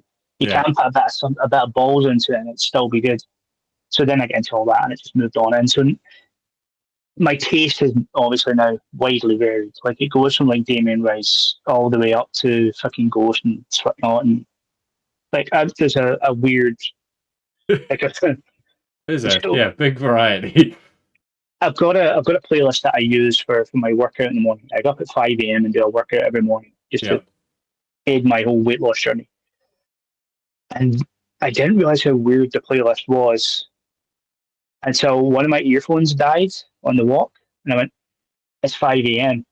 There's no one out. Yeah, I can just have that. I can just have this low and have it on." But I was like walking. I was like, "Right, so we've got a little bit of the weekend just now. Oh, now it's baby metal. All right, cool. Oh, Post Malone." And it was just like, because it was getting played out into the world, I became very conscious you're of like, all oh it was. shit, yeah. Yeah, it wasn't just in my head. I was like, I'm going to seem like an absolute psychopath. And I was like, oh, a little bit of K-pop now. Okay, right, cool. Okay, so I guess. Who's this lunatic blasting K-pop and Slipknot at 5 a.m. walking around? Weird. My walking or my workout and my running playlist are set to. It's not what the genre is; it's the pace. Yep. I'm using it to keep the pace. If I'm doing a run, there was a bodybuilder called he's passed now, unfortunately. A guy from New Zealand. Wasn't really into his whole mantra on sort of bodybuilding and weight loss and all that kind of stuff. However, he had a weird fan base that made playlists for him of dance music, and the playlists are phenomenal for the gym. Huh. Like fucking spot on for the gym. And they'll send some across. They'll mark it as R at the start, and then just the name Master Playlist says, and then W Master Playlist. R's for running, W's for weights, and like they've got a weird language. It's amazing. So if I'm having a bit of a drone day and I don't want to listen to my usual stuff, I just go to YouTube and pop on one of those. That's really cool. I find it really difficult to run to just random music because, like you say, you fall into the pace of the rhythm. And Yeah. when I initially started running, I was like, oh, I'll listen to like drum and bass or something because, it's upbeat, it's fun. But my goodness, trying to run at 250 BPM, not happening. One of the things I noticed was, so if people don't know, I was 17 stone 9 in April. I'm now at 14.4. I'm still looking to lose more, but I'm getting there. I've basically turned myself into a fucking human Tamagotchi. I've always got this wristband on. It gives me all my numbers. I do what these numbers say, and I'm alive. Yep. Right? It is what it is. And I figured out I've got a walking and a running circuit that I use, and when I do that circuit, it's 7K. Yep. Right? So I do that each morning, and I've got it noted down how many steps I take. So I got home one day and I looked at my wrist strap and I'm like, I'm 2,000 short of my steps. For me, I need to have steps in there. Again, OCD, I make sure I've done the steps so it correlates with what I'm going to eat number wise and so on and so forth. Yeah. So I'm going to have to go out and re-earn these steps, but I'd done the same amount of laps. What the hell's went on? Hadn't realised I was listening to slightly faster music. So I was more, instead of doing that Big morning, old stride. I was doing some bigger strides and bigger movement. And it screwed me up. So that's when I had to start making playlists. Aye. The amount you can be influenced by your surroundings is absolutely ridiculous. It's crazy. I've hit a weird point now with mine. At that time in the morning, I can tell at what part of my walk I'm at because when I'm walking, there's round the corner, there's usually a woman at the bus stop there in my second lap. So I've been in my head a little bit and I go, oh, she's there, right, I'm on lap 2. Know where we're at. On lap 3, there's a little woman at one of the shops down at the bottom side of it who is the cleaner. She goes in early in the morning, clean. She'll wave at me stuff, so I know I'm about 100 steps out of hitting my target. Like I've picked up stupid things from where I'm at, but again, it's just how my brain works. Unfortunately, that situational awareness is absurd. Impressive, very impressive. It's bad when you go on first name basis with the co-op cleaner role because of it. Bit of a weird one. Well, we're going to take a little bit more of a deep dive into how that incredible brain of yours works, and we're going to look at what your creative process looks like and where you draw inspiration from. You obviously mentioned that you draw a lot of inspiration from films and music, but when it specifically comes to magic, how do you create and where are you gaining that inspiration from? Don't know. Perfect. Next question. This is a question everyone asks this one. Yeah. And my answer's slightly evolved over the years, but it's because my understanding of how my brain works has evolved over the years. Yeah. So again, I've mentioned that a few times, and I'll talk about it freely. And I think most people that have it do.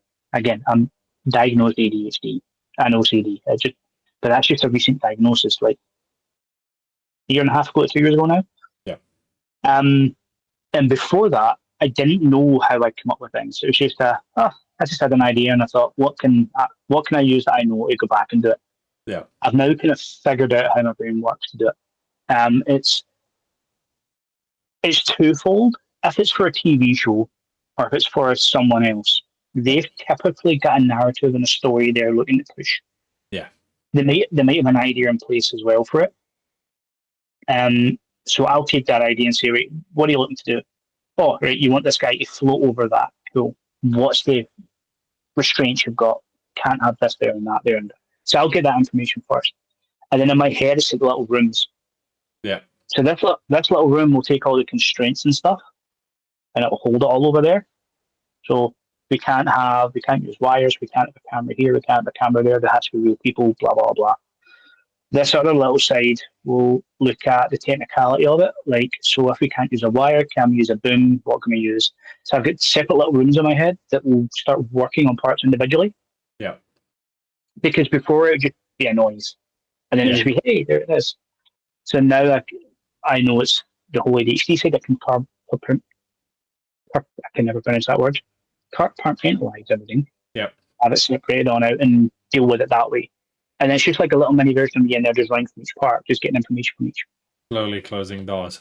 Yeah, just don't need to worry about that one now, we're good. Don't need to worry, and I work on it that way. Yeah. But the biggest component to it is, again, I'm a chronic collector of skills. I'm an absolute pain in the arse for it. My wife hates it. It's like I was like, I want to know how to like sew properly with a real machine. I went and bought a real machine so I can learn. So like I now want to learn how to code properly. So I won't just I deep dive into things, Yeah. unfortunately. But it's all good to have in there. So it means I've got a bunch of things to pull from. You never know Um, when it's going to be useful. And when it does become useful, you're like, yep, I can do it. there's been so many times. Like there was a point, in fact, I can't say which show this was, but there was a point where we were shooting an arrow at someone. And we were like, right, so how are we going to do this? We need to actually shoot it because Yep. it's a real archer we've got. They're going to come up and shoot, blah, blah, blah. And because I knew about the parallax and the arrow, there's a bunch of stuff we could do.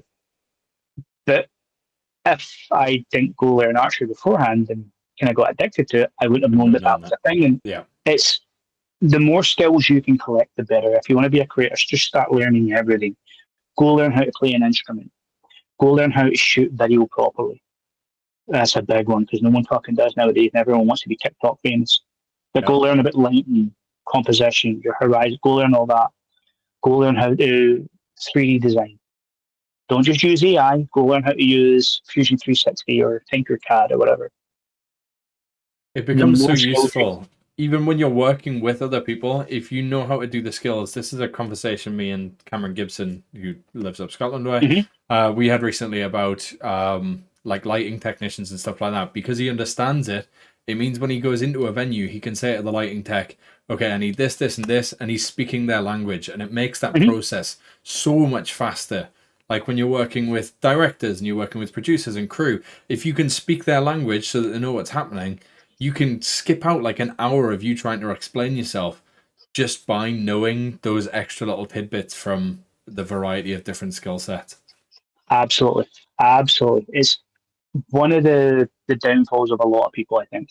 A lot of people want to be famous in Magic just for being, oh, I want to be like a famous. It's a weird one.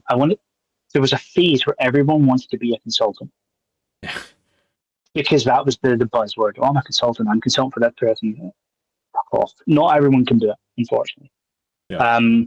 Which there was a couple of shows I worked on. In fact, two, I can't obviously name names, but there was a couple of shows I worked on where I was asked to go down. Like, oh, we've got a bunch of stuff already signed off by the channel. Can you come down and just help us action it? The other consultant is now on contract. So, sure, went down. So all of this had been signed off by the channel. Yeah, cool. Right. Where's his notes on the methods for them? Oh, we don't have them yet. So someone's in a channel pitch meeting, pitched this, got it signed off, but there's no method for it in place or thought process behind it as of yet. So in that vein, the knowledge I've crammed in here has been good to work back and figure out how to do it.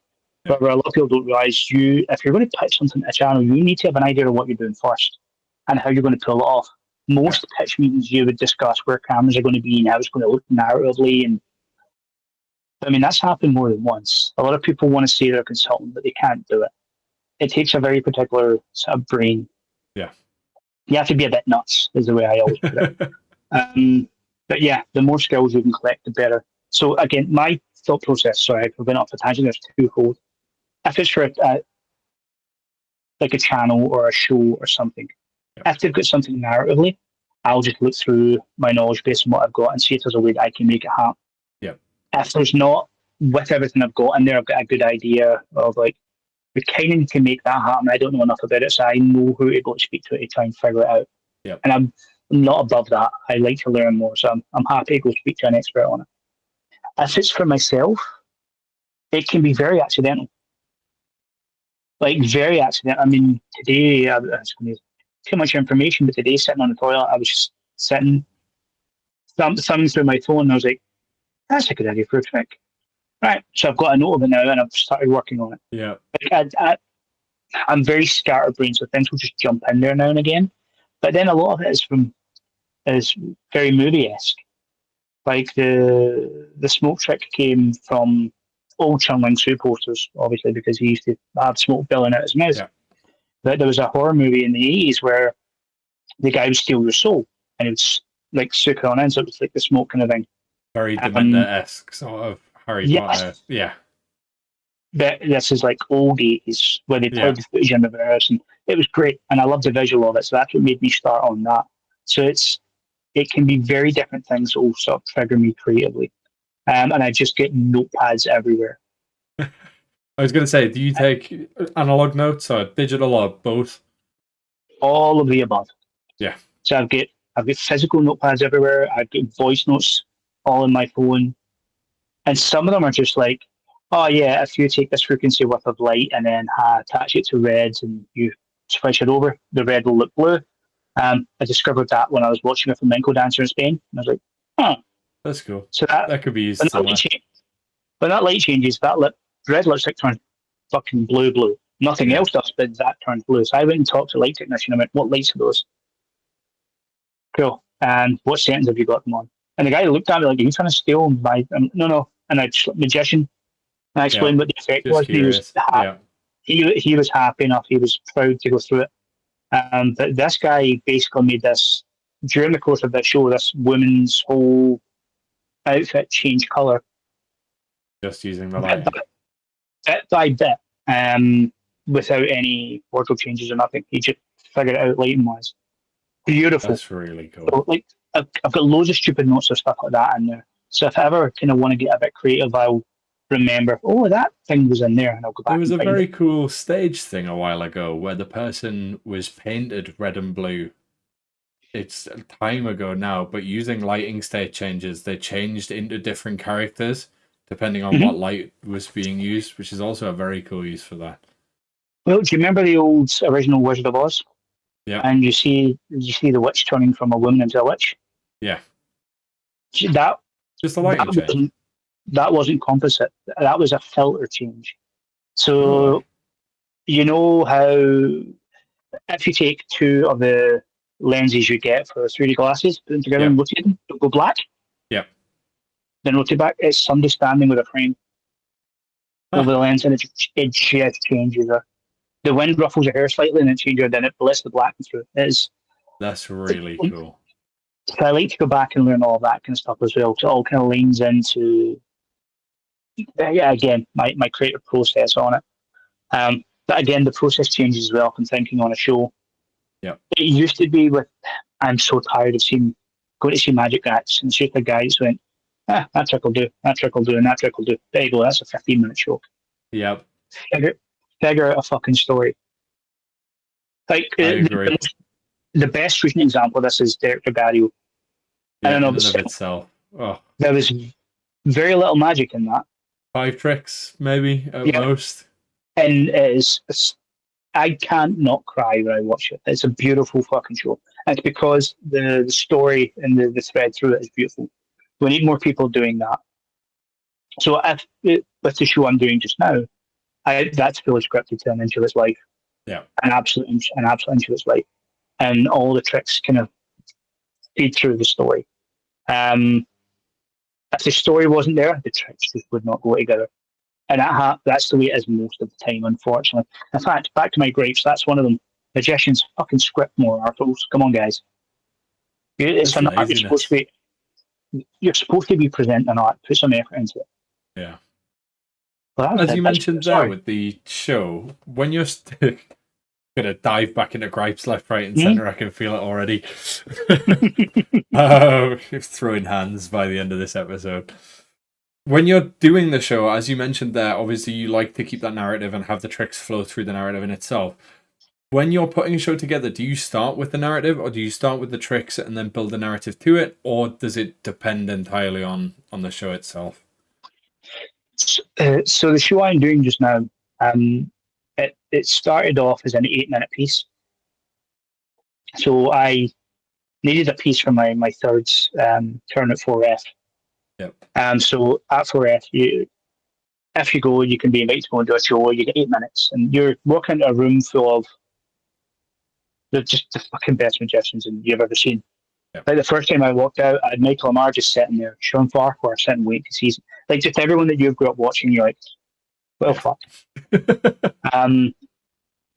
So the first year I went, I done a confabulation, which nearly beat Monty for my favorite routine. I like a good confabulation, but Monty just pissed it. So I done a confabulation, and unfortunately, everyone at that place now thought I was just a mentalist. Don't dislike mentalists, but I'm not. I'm full-blown magician. That no holds barred. I make no bones about it. So the next time I had done a stupid routine, got through it, it was fine. This time I wanted to just kind of, I wanted to fucking annoy them is what I wanted to do. To be quite fair, let's be honest about it. So I've made a new turnstile card, which I'm biased. It's the best there is. I'm sorry, it just is. I've got to be boastful about it. Borrow a deck if you want, single card. You put it back together. You give it to them. You do a phase of it in their hands if you want, and you can just leave them with it, and you can fuck off. Right? I'm never going to release it. It's for me. It's for this show. You son of a bitch. So, and again, this is going back into all my weird hobbies and notes and figuring out ways we can make this work. So for the show, I had made up this 1 8-minute routine, and there was a story I put to it. So I suffer quite badly from a stammer. You won't hear it now. In fact, I think it's flared up maybe twice, and I've just brushed past it. But it was really bad because of my day job. The stress of that triggered on up, and like I couldn't get through a full tense. And I snapped at my kid one day because he mocked it slightly. He didn't realise he was mocking it. Yeah. He was only 6 at the time, and I do stupid voices and stuff around him, and he mimics them. Yeah. And he thought it was just that. But I can snap at him a little. And obviously not in an abusive kind of way. Just I like, don't do that. Blah, blah. And I felt awful about it. So the story's about that. Okay. So it leans into how I didn't feel like a man at all. Like I just brought down the kids because they didn't understand. And I was talking about how it's just tearing me up slightly. And the narrative goes along with the cards and how him forgive me and all that kind of stuff, the whole back together. The show I've done just now was just that one bit. And then I realised there was more to the story.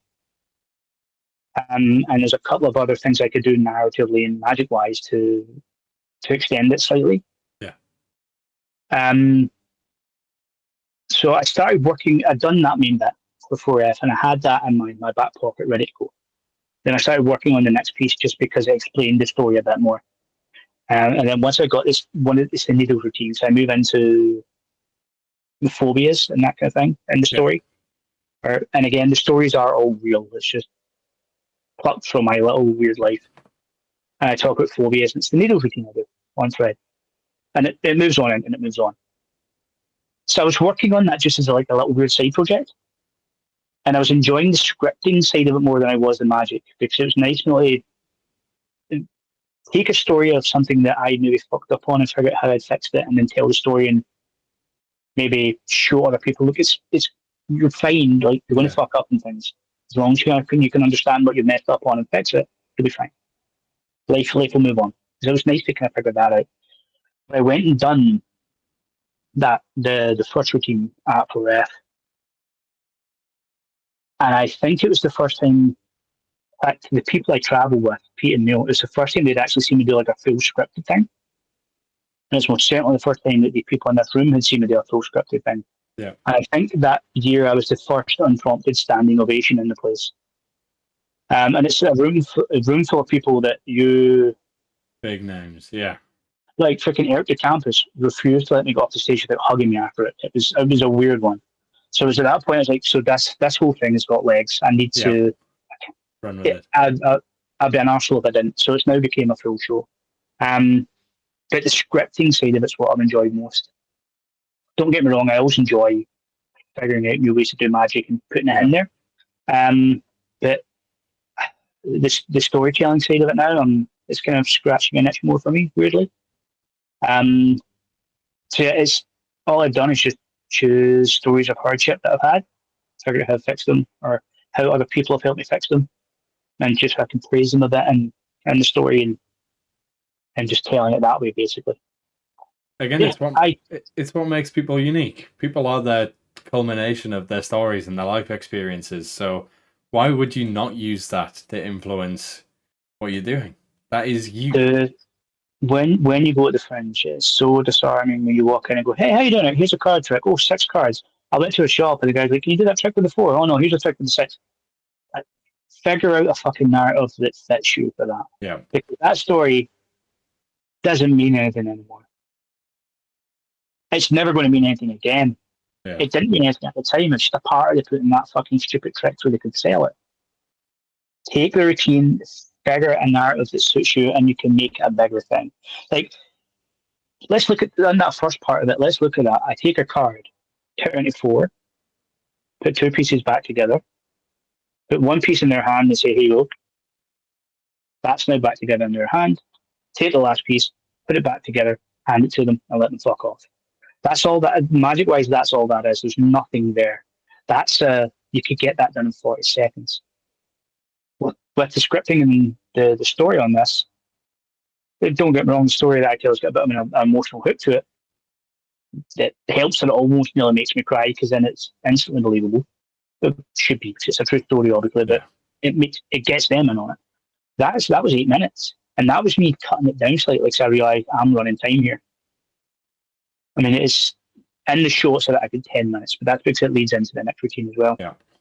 But people need to get on board with scripting more now. It's a dying art. Everyone's too into the quick, flashy visual. Here's a quick one for TikTok. Boom, bye. It's just laziness. The amount of people that you see that buy a trick and it looks like the trailer. Like, they are saying it word for word. They are doing it beat for beat. There's no personality to it at all. It's just, they've taken this product, they've taken the easy route, and they've just gone, this is it. Slight gripe. We'll go back into this one again. Sorry. Slight gripe. We've already had 3 in this previous sentence. Anyone that's bought fucking Leviosa or Leviosa phone, figure the fuck out what you're doing with that floating hand. Everybody's standing like, yeah, what's happening? Flip the thread, relax your hand for a second. Yeah. In your head, and you can back up now. Then you come back. Figure it the fuck out. Because it just looks, what is that hand doing?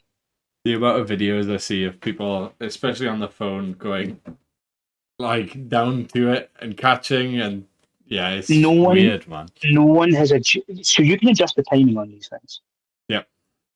On all of them, you can adjust all the time. No one has adjusted the timing, so they're just waiting. This weird, like, meerkat position. Yeah, it's just figure out what the fuck you're doing with that hand. If you can't figure out what you're doing, put something in it. Make it do something. Yep. For fuck's sake. With the deck, it's not so harsh with the deck. But you see people putting their hand out and waving. Yeah. And it kind of makes sense, but this hand's still doing fucking nothing. Yeah. So one small tip to you guys. Oh, if I hold this card over here, this will get attracted to it. Might take a second though. Here, watch. And it's doing something, and there's an answer, right? It's stupidly simple, stupidly easy. Script on it. Fucking lazy bastards. Sorry. Again, about to throw hands. We're not here to start any fights, Alan, but we might get there in the 14, end. one of my favourites, just folks fix it. You can, it's within your power.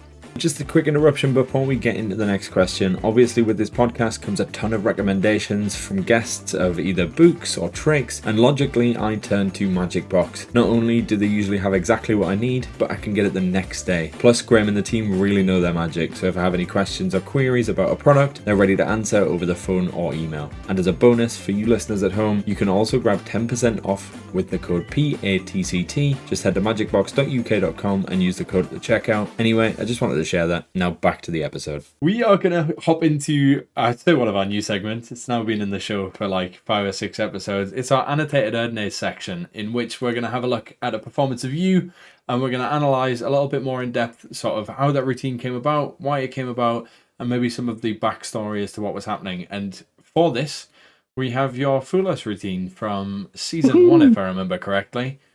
Back with Jonathan Ross. Long back time when I had ago. emo hair.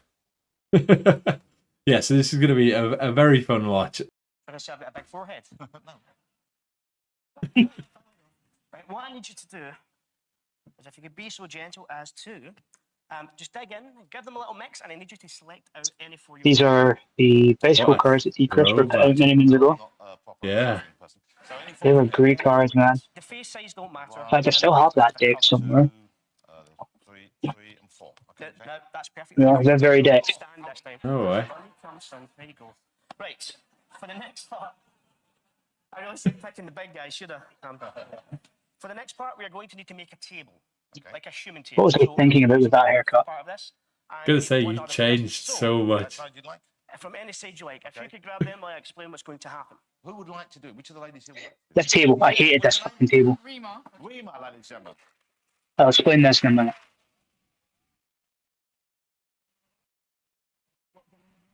Back when Penn had long hair. For this, I may as well explain. Ben's lost so much weight as well. This for me. Also, Yeah, a phenomenal it's- transformation. Either with cards or coins. I like to practice with both.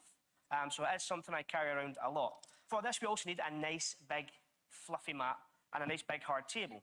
And the reason being is we will place the... That is me getting my dig in at the table. Production company. And you cover each I hated this thing. Okay? Now, what's going to happen is you start to cover all of these up, you're going to jump everything Watch apart. your man really fuck up a standard matrix before he does a more hard one. Tap, that will jump. Should be around the applause for letting go. It's very dull, very boring. Now again, all the magician would do is he would do this with all four of these, and he would clink, and everything would jump out the way. But, no. Don't applaud that, because in this one, you need the cards, you need the coins, you need the big fluffy mat. In fact, the mat's the most important thing. What that lets you do is sneakily put your thumb on things and pick it up as you're picking up with the cards and things like that. You can also slide stuff along. So I've decided to try and figure out a way. Dancing on the edge of exposure, but not actually exposing, I'll have you know. Table and basically Dance the line. Let's get back into the So what I crowd. decided to do- aiming for your head there, did I miss? Sorry. It's too high for you, isn't it? So Right, pause it there if you can for a second. Of course. Right, that fucking table. Right, so the throwing the mat thing wasn't in my original routine. Yep. So I initially had a table made up.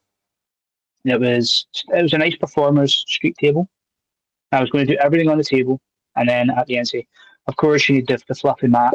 And the reason I tapped twice is on the table I built, there was a little seesaw latch. So if I hit it one way and hit it the other, Yeah. the legs would fall out and it would fall down. And then I would use them. So I had this nice little gag bit all made up, and there's a whole bit there with scripting to get up to that point. Do that part of the routine, and then have the fix be the table. So the back panel you've got there is like two big LED screens that you walk through when you start. Just before I come on, the producer's like, we're not using your first table just now, by the way. You need to use a big one. It's going to look better on camera.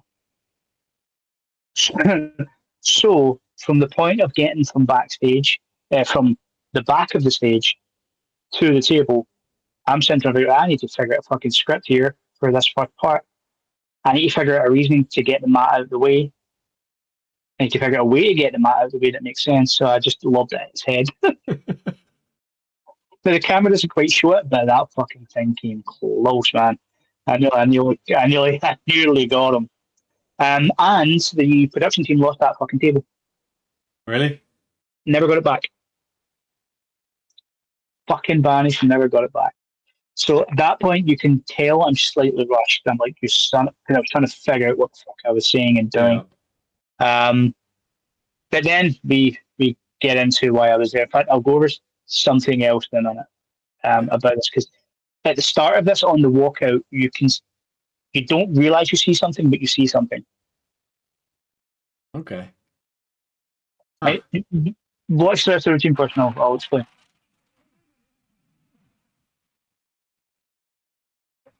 It's kind of funny looking at Penn and Dale you can tell they're trying to figure out my fucking accent. Like, what's going on? You sit down first, big boy. There you go. And what I need you to do is make a human table. Are you aware to how to do this? No, but I'm game. Right. Shall I? What end am I going at? Hey, sit down, you. Right. What end am I going at? I don't believe I said that one. You can tell a single thing. That way you won't know it's from Primark. If you could do the same. Thank you. And now what we need to do is just place a coin on each. Now I need to make sure it's tail side up or my OCD will go mental. And we also need the cover. Yes. So the cover again would be our little... Yeah, it's a standardized matrix that Again, just it's going to work the doesn't exact same use the normal If moves. I try and slide this now, it will obviously fall and hit the floor. In fact, can you put your hand down a bit? I told you I'm not that tall. Perfect. That one there. Oh, I done my steel slightly different here as well. Try and do it That's now. weird. This means I don't do the steel at this point anymore. With that card and that one with that card, you should both be able to feel everything happen. Wow.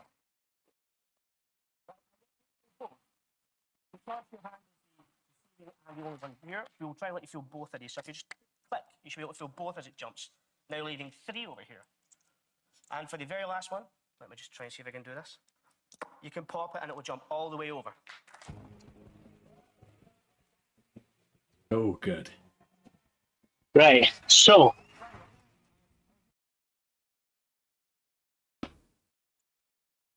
the original script as well was slightly longer, which we had to cut down just for TV, just as what it is. So, no PK ring. Huh. That's what I use now, and it's what I use out with. Yeah. There was none on this day. There's a ring on. The reason I couldn't argue against it is I couldn't get the fucking ring back off. So, I'm obviously tattooed up and all that stuff. I'm big into body mods. Yeah. I've got NFC chip. So I've got NFC chips in me and all sorts of fun stuff. So I have a little scar at the base of that finger because there was a small cut and a neodymium magnet and a silicone casing. Put in there and it's stitched up. And it's left that way. Let it heal, it's all fine. And that's what I was using for the routine. Yep. So it was inbuilt in there. I don't mind saying that now. And I put I put a ring on over the top. I got a ring that was slightly bigger. I put a ring over the top. It just sat with the magnet just behind it. And it meant I could do the routine. And there's supposed to be a last little part here where at the end I'll say, oh, you might think rings, and I'll take all of that off and I'll do it again. When you see me walking out, trying to figure out what the fuck am I saying here, because I'm not going to have my initial table gag and I don't know what I'm doing, I slip my hands in my pocket for a second, making sure the coins are still there, and the ring slips past where the magnet is on my skin, and the skin bulges up. And it's at that point I realized I can't get the fucking ring off now. It's just there. So, so I was just fucked. It's just dead what it is. So I had to just get to the point. I got to that point in the routine, and you see me putting that back in my pocket there. Yeah. The screenshot we're on. I'm giving that ring a little jiggle a little bit as well to see if there's a way that I can just squeeze it, just get it off while it's in my pocket. Then that way, if they see rings, I can go and then go into it. It wasn't fucking coming off. It stuck on. In the end up, we had to go cut the thing off. And then it's all put on off with neodymium magnets under your skin, especially if it's a thin part of skin here. Your body tends to reject it. So it started to reject, so I've got it all cut out now and stuff. Yeah. One of the reasons I had to go relayering my second deals. So yeah, I was fuming because I thought that's such an Alan Rorrison problem. It's got to relearn second deals because I had to take a magnet out of my hand. Yeah, it's such an Alan Rorrison fucking method as well. What psychopath does that? Do you know what I mean? But if I hadn't done that, I'd have been fucking plain sailing. I'd have been fine. Yeah. I should have thought on it. I didn't think that could have been a problem, and it was my own fault, perhaps. But yeah, so on that production, I was A, pissed off that I couldn't get used by an actual table guy, but B, you see it in my face at one point, the oh shit look in my head. I'm like, I'm fucked. However, now if you are going to do that routine, I've realised I do my steal different now. I don't steal on the first coin, I steal on the second. I find it flows better. So if I just put one down nice clean, then I come up with the second and say, can you raise that up? I do the steal there. Yeah. But I'm now, again, just using the good old ring because I don't want to cut myself open again for that. That was a pain in the ass, that healing. And And I know I can't say that yet. There's a new PK ring coming from someone soon that you'll see me endorsing. This routine will be on the project. Oof. I'm not getting paid for it. I just like the rings that much. Not a sneak peek for you there. Yeah, you'll know when it happens because I'll be fucking All over it. I'll be pimping it out. It's a beautiful thing. But yeah, this is pretty much the only full quote unquote performance that there's up there that isn't like a demo for something or me just arsing about. I do really need to get some other fully scripted stuff. Once the show's ran, and I'm not going to worry about burning bits by putting them online. I'll start uploading bits of that. I may just put the whole thing up as a whole on YouTube at some point as well. It's a stark difference from this. Okay. It's a weird difference. It's like it's very scripted and very storytelling. I'm excited to see it. Are you touring it? I will be. Okay. And the planning stages of that now. There's more moving cogs to that than anyone likes to admit. I can imagine. If you want to do it right. Yeah. And not many people do it right, unfortunately. And again, the OCD in me won't let me not do it properly. So I'm going to do my best, but it will be toured. It'll be advertised to the high hail on all my socials and my website and that jazz once it's all good to go. Doing a few test shows here just now, and they're all playing pretty well. Nice. Already adjusted a few bits of the script as well, just to try and suit or make the narrative flow a bit nicer. Yeah. So those little pre-shows are helping quite a bit as well. Incredible! I can't wait to see it. Very much looking forward to it. Very different side of Alan. Yeah, the saving grace in this performance is Jonathan Ross was a good man to banter off of. Like he gave a bit of back and forth, which was great. So it came across as more sort of cocky comedy, which was good. So I was happy that I had that kind of out. Meanwhile, in the background, you were like, "Bah." Dude, I was fucking fuming. I was fuming. And when I got the joys back, of live TV, innit? So see, when I got back to the hotel room, I was fully aware that it was a problem because they get you a wee car and the cab takes you back to where they've got you for the room. And I'm on my way back, and I can feel my finger pulsing because blood is now beginning to get a little bit stuck and trapped and da da da. So I had to go to a hospital and say, "How you doing, folks? I've got a ring stuck in my finger." Specifically because of. It's that we can't use the thread method to get it off because there's something obstructing it. We're going to need to cut it. Again, the medical background kicking on in, and they're like, "Okay, what's going on?" I went, "Right, you just need to fix this." And he's like, "Oh, you seem to have like a cyst or a growth here." I was like, "No, it's a silicone," and it's a weird conversation to have. No, it's a silicone magnet. Don't worry about it. I know, sir. I'll deal with that later. We need to get the ring off now. So we went to the hospital and we got that off, and it was all good. And then I came home and took the magnet out myself like a savage. You go get the ring removed, but removing the actual foreign body from your skin. If I didn't remove the ring at that time, if I didn't go to A&E and get that done, then I could have lost the finger. Oh, fair. So we'll allow it then. We'll allow it. I'd much prefer getting the ring off. Dude, with the chips in my hand, those have been a talking point. Yeah, no shit. So I've got NFC chips all over me basically. So when I was first messing with these, I was just using it for business cards and that kind of thing. And at one of the points, I was crashing down at one of my buddies, Matt, in Liverpool, and the arsehole had changed it to be a link to porn when I was asleep. I hadn't realised. At least I presume it was him. If it wasn't him, I don't fucking know who done it, and therein lies another problem. But I'm almost certain Such a good bit. So I hadn't used it for a while. It was a couple of months, and you could get there now and again. Yeah. And I bust my hand, so I had to go to the hospital, and they're like, "Look, you have to scan, see what's happening with the finger and that kind of stuff." They give me my X-ray. In fact, I've even got a picture of that X-ray because you can see the chip, and it's quite cool. But you can see the finger just pointing west. So they fix my hand, and they get everything back up, strap it up, and go, "What's this?" I'm like, "It's a chip." "What do you mean a chip?" It's like, "It's an NFC chip." I'm like, "What's it there for?" I'm like, "I'll show you." "You got your phone?" She's like, "Yeah, sure." I have it. No. And I'm expecting it to be a fucking business card. So like, just go to my website. She scans Yeah. it, and up pops the most filthy fucking porn you've ever seen in your life. Now, just to clarify, that this doctor had went, this psychopath has got a chip in his hand. Come see this, and got like a couple of nurses in, and there was a bunch of people there to see this fucking demonstration. And it comes up, and it's shit. So I'm standing in the corner of this. What do you even do, man?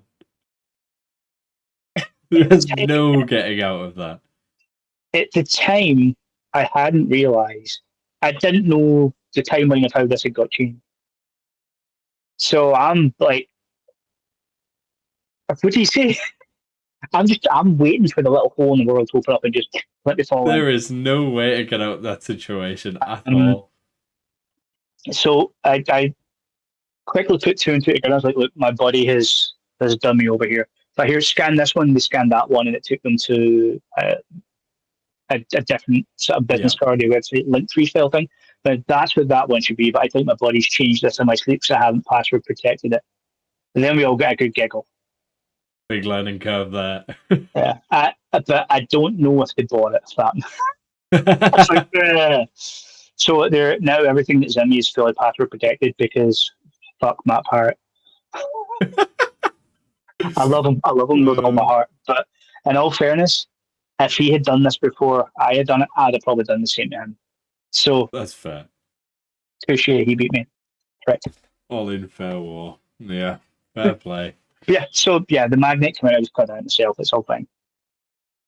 Obviously, alongside creating material for yourself and for other magicians, you've lectured all around the world. How do you approach teaching magic in a way that magicians not only learn the method, but also the thoughts and theories behind it? Because I feel like a lot of lectures nowadays, especially, are just trick, trick, trick.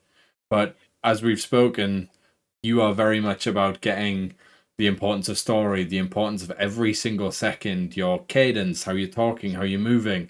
How do you try and portray the importance of that whilst still lecturing all of the tricks that you've created? And right, so in the time in magic, I haven't always been sort of focused on that. There was a time where I was very trick, trick, trick, trick. There was a time where I had the longest running penguin lecture for a bit because I just kept on going. Here's another one. Here's another one. Let's go. I think Greg Wilson beat me finally, and then there are a few's done it. But when lecturing, like I've always had this accent, right? Now, this is it polightened up, and even at that, it can still be hard for some people not to get. So I've always had it. So I've always just been very visual with teaching. Where I can be, I'll have a big camera behind me and I'll show everything up nice and close. Yeah. And so if it's the workings of a trick, I tend just to go into a bit more detail than I need to, typically, just to make sure everyone's got it. Yeah. It's the only thing you can do because you're never going to get everything across to everyone. It's just impossible. It's not going to happen. With the storytelling and the scripting side and the explaining why you want to pause at a moment, I still haven't found a good way. If it's UK based and American based, I'm fine. I can explain. Like there's any cards, any number routine I do. There's a beat in this routine, which is a good 5 to 6 second pause with silence. Okay. Because it's drumming home a point, and I need to make sure they understand that point before they move into the next part. And 6 seconds in dead time during a routine is a lot. Yeah. Like most of the time you wouldn't want it, but it makes sense here. If I'm in the UK, I can explain that. If I'm in another country, I do my best to find someone there that speaks the same language and they can explain the process behind it for me at key points. Yeah. So all my lecture notes, I say lecture notes, not the notes I sell, on the notes I have for when I'm teaching, I'll break down the routines for the key points of mechanics of what you need to know. If there's any base script points that you need to know, like breathe points, why this needs to happen, I'll have a note of that. And then if the last one I done in Japan, I got a guy there, very fluent in English, very good, and I explained the points to him. He just set a note for you. see if I got you and I say like point one, can you just explain point one in? Yeah. And they'll do it that way. So the only way I found just now is to get someone that can translate for you. That's I'm one of those people that if I go to like do a lecture, I want to make sure at least someone takes something from it. Yeah. So I want to try and explain everything to an inch of its life. Just so if there's any meat on that bone that they can get, it might not be the full routine, but understanding that a breakpoint here might be good and this routine's handy. So I try and find a way to get that explained across to them. I'm also a pain in. One of my pet peeves in lectures is see if you're at a lecture and it's a fucking dealer den. Mm. Here's this trick, or you can come by at my table. Here's this trick, you can come by. Don't get me wrong, I do a little bit of that because sometimes I've got product. Yeah. However, I want to make sure there's enough stuff in there that you can just make as well, or you can just do that you can. Yeah. And again, I've had a bunch of things as well. People have come up after lecture, go, I really like that thing, but I don't have cash with me. Take one. Thanks for coming. Have fun. Yeah. You know what I mean? I'm not above that. Do you know what I mean? Yeah. But figuring out the way to get stuff across worldwide is still. So I would love there to be a one-stop answer for it. There just isn't. Yeah. Because we're in the UK and America, they like a sort of faster-paced lecture where you go over stuff. There's that trick. Any questions? No. Right, next. Yeah. When you're in like France or sort of China or Japan or anything like that, they prefer slower. Yeah. Break it down slower. So if you're going to go somewhere to lecture, try and view or see a few lectures from there before you go, just to see how they prefer to be structured. It's a good idea. Like, go find someone who works there a lot, see how they've lectured, and try not copy their style, but just copy their pacing, because it's going to help you a lot. That's probably a good bit of advice that not a lot of people know. Yeah, do that. It's one of the best things you could. There you go. Nice little tidbit of knowledge for you then. That's a weird one. Didn't know I had that in there. Yeah, Alan Rorrison, the guy who's definitely not knowledgeable at all. They call bullshit on that. Man, I'm sick as pig shit. Don't let me fool you. I just present a good case. We're going to jump back to some consultancy stories before we move into a question more specific to consulting. You mentioned earlier there was a story that you had about props being thrown out from a particular consultancy thing. So let's jump back to that before I forget about it. Right. So I can't tell you what the show was. In fact, I can't tell you who the other two consultants were. Yep. They'll verify this if they come up to you themselves. But so we were doing a shoot that wasn't in the local area where this magician usually is. We were at a different part of the UK, so we were booked in a hotel room. And luckily, it's one of the select few times each consultant had their own room. That was all good. Usually we're jammed into the one. Yeah. We're only there for a night, right? So the gimmicks we were using were beer bottles. There's a couple of different routines for a couple of different beer bottles. One that fills itself, which is a stupid routine I made up. One that floats from like a table over there over, like vertically, and you can catch it. There's a whole bunch. And we had sourced the perfect beer bottles for this. Little Budweiser bottles that in very specific parts of America you can buy these in a store and they're plastic. But they look fucking glass. Yeah. They look the exact same, but they're made of plastic, so they're way lighter. So for thread work and all that kind of stuff, it's all great. Yeah. And for making the self-fill, it's easier to modify and all that jazz. So we had about a grand's worth of gimmicks made up, laid out on this table in this hotel room where we were practicing and blocking through and doing everything.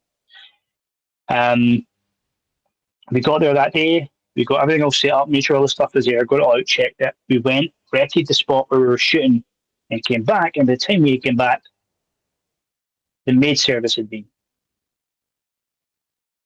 who just saw a bunch of plastic bottles, a bunch of empty beer bottles, and went, bend every fucking one of them. So we were like, we've got to shoot all of this at 9 a.m. tomorrow. What are we going to do? And it was one of the other consultants figured out that we could buy these bottles in the UK. it become apparent why I'm not giving those names. But the only place you could get them was in a strip joint. Oh no. So, All the consultants are like, we're going to have to go to the strip club. 3 of the nerdiest looking consultants you've ever seen in your fucking life. One little fat one from Scotland that looks like a little weird emo. It's just fucking. All of us went to a strip joint, and each of us had to drink like 12 Budweisers. Just for the bottles. Look, we walked in and we're like, look, we don't want to. We didn't have time to stay. We had to remake all the gimmicks. Yeah. We didn't want to, promise.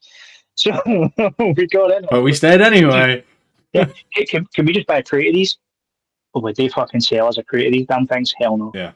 Oh, really? We'll pay you the rate. We'll pay you. It was like fucking $4 for a bottle as well. And 10 years ago, that was a lot of money. Yeah. I'm like, look, we'll pay you the $4 for each bottle. That fuck it. You have empty bottles in your grey bin there. We need 12 of them. Yeah. Maybe if you can, 24 would be great. But we can get by on 12. Do you have 12? So it's just 3 nerdy guys that have walked into a room full of tit and everything getting hung about. Walk past all of that shit. No, We need your for us. bottles. We just went to this little guy at the bar. We want your bottles. We must have looked like psychopaths. Absolute raving psychopaths. He refused to sell them, so we drank our fill. I took slightly. Oh, no. Oh no! Got the bottles and we got back out and we just drunkenly remade all these gimmicks. And we got them all working and everything went fine. Thankfully, we got all the shots. But dude, it's just see when we first walked into that hotel room, and just seen everything was going. You could see the absolute blind panic in 2 of our faces, and the other one's just trying to figure out a way to shamefully bring up sorry, I know where to get these. One guy like, I've seen these before somewhere. Yeah, I know where these are. Went to that place. It was a good laugh. It was a good night. But yeah, we made it work, thankfully. But dude, I swear, I've got a bunch of stories that I'm still under NDR from, so I can't tell you. There's going to come a point where that NDR is going to run out, and I'm going to write a book. I swear. Oh, Like, please do. Not of the magic, just the random shit that happened. Confessions of a Consultant, right there. That'd be fun. Dude, it'll be great. It would be great. As soon as all the NDRs are out, I'll probably do it. It'll be a good laugh. But yeah, so if you need a good plastic floral for your magic gimmicks, go to a strip joint. There we go. I can neither confirm nor deny that it's the same. For those audio listeners, Alan is nodding profusely. Obviously, having created Magic for the biggest names in Magic, it means your effects are seen by millions of people, but without your name ever really being associated to it. Obviously, other than like in the reel at the end where your name's like bottom of the list. Yeah. How do you? Yeah, this guy just did a thing. How do you feel about creating tricks for other people in that sense? Does it bother you that you don't necessarily get noticed for it, or does it just bring you a lot of pride in knowing that the stuff that you're doing is being seen by that many people? Oh, I fucking love it. Yeah, I love it. I think it was Garcia that kind of brought this similarity around. All the musicians you're seeing have ghostwriters. They're not writing their own songs. It doesn't happen. They've all got ghostwriters there. yeah. All those people are there. They're making a decent wage. It's fine. It's the same kind of kin here. It's the exact same thing. And Garcia was absolutely right with that. I love it. It doesn't bother me in the slightest. Where all these acts come and go, I'm just on the next project. Yeah. Still earning money from it. That's fair. So I don't care. It's as long as I've got food on my table, a roof over my head, my family's good. I could not care. It's the same. A lot of people don't know I do 3D asset work for TV shows and films as well. Huh. And the funny thing is, I don't even get my name checked on the credits on that because it's just part of team. Big, yeah. That it goes by. But there's been times where I've been watching a TV show in the UK and I'm like, that's my fucking asset. So there's you'll know the show Red Dwarf, yeah? Yep. Right, so it's a big show in the UK, or was a big show in the UK. Yeah. Massive fan of it. And I've, over the years, made up a bunch of props from it just because I'm a geek and I wanted them. Yeah. And then I put them up on like Thingiverse or some of the STL sharing sites just so other fans can make them. So we're watching one of the recent reboots of Red Dwarf, and there's Rimmer's got a thing called a light bee. It's like a little thing that projects his light. There's a clear shot, and this was in the trailer when this was first going up. It's a clear shot of this thing, him vanishing and that being in the air before it drops. And I'm sitting with my wife just having a beer at night, watching TV, and this clicks on. I'm like, oh, that's my fucking file. And she's like, no, it isn't. Shut up. I was like, I swear to fuck, it's my fucking file. I'm telling you, there's this specific way I've designed this. It's not quite right. It's close enough, but I'm telling you it is. Yeah. So I phoned a buddy of mine that I knew was working on it. And I was like, where did you get the file for the light beam? He's like, oh, we just pulled one off Thingiverse. So yeah, it's mine. No way. And he's like, what? And I was like, yeah, it's mine. It's like, I am so sorry, dude. It's like, it's like the license on it's free. He's like, oh, no, I don't care. Oh, wild. It's like, I don't even care. I'm going to credit. But if this story comes up, am I allowed to say that I designed that? It's like, yeah, fill your bits. Like, yes. So sick. So something I've done as big part of canon in that. There's a couple of things in the new Ghostbusters as well, like 3D asset wise. That's a weird thing I fell into. But yeah, so I like that. I like being behind the scenes and being able to go, that's mine. And you can dispute it all you want. It doesn't change the fact. I don't care. Yeah. So I like being in the background. I don't massively like being on film. Yep. I mean, I lecture a bunch, and I'm obviously doing a show now, but that's just to get my creative itch out of the way. Yeah. I don't massively like being on film. I don't want to be big and famous. I'm happy being a little guy from Scotland that creates a few tricks that people like. I'm fine with that. Well, you've certainly done that, so... I kind of figured out my lot in life. I'm good with it. I'm all right. Fine. Hey, that's how it's got to be. Like, I feel like if you got hooked up on those kind of things, consultancy would definitely not last long at all. One of the key points I've got as well is there's not really a day goes by I don't think of a new method or a new thing. Like a notepad has been filled constantly. Yeah. So I've got notepads full of ideas there that I'm never going to do. Somebody may as well do them. So somebody may as well do them. Those ideas may as well get out there, and if they can make a name for it. There's a couple of big names that are doing one of my tricks that no one knows is my tricks, and they're making a name for themselves with it. As far as people are concerned, it's their routine, and they've paid me enough, so I don't care. Hey, if it's putting food on yours and your kids' table, that's it. What is a name on a bit of accreditation? That's it. My family's good. I don't care. The older I'm getting, the less I'm caring. When I was younger as well, even when I put a trick out, I figure it ripped off. When I was younger, I used to shout about it quite fiercely. Yeah. The older I'm getting, the less I'm caring. Because you're never going to stop the arseholes doing it. It's always going to happen. Why waste your energy? Just get in, get your paycheck, move on. Because I'm going to create something else they won't. Well, on that weird note. Yeah.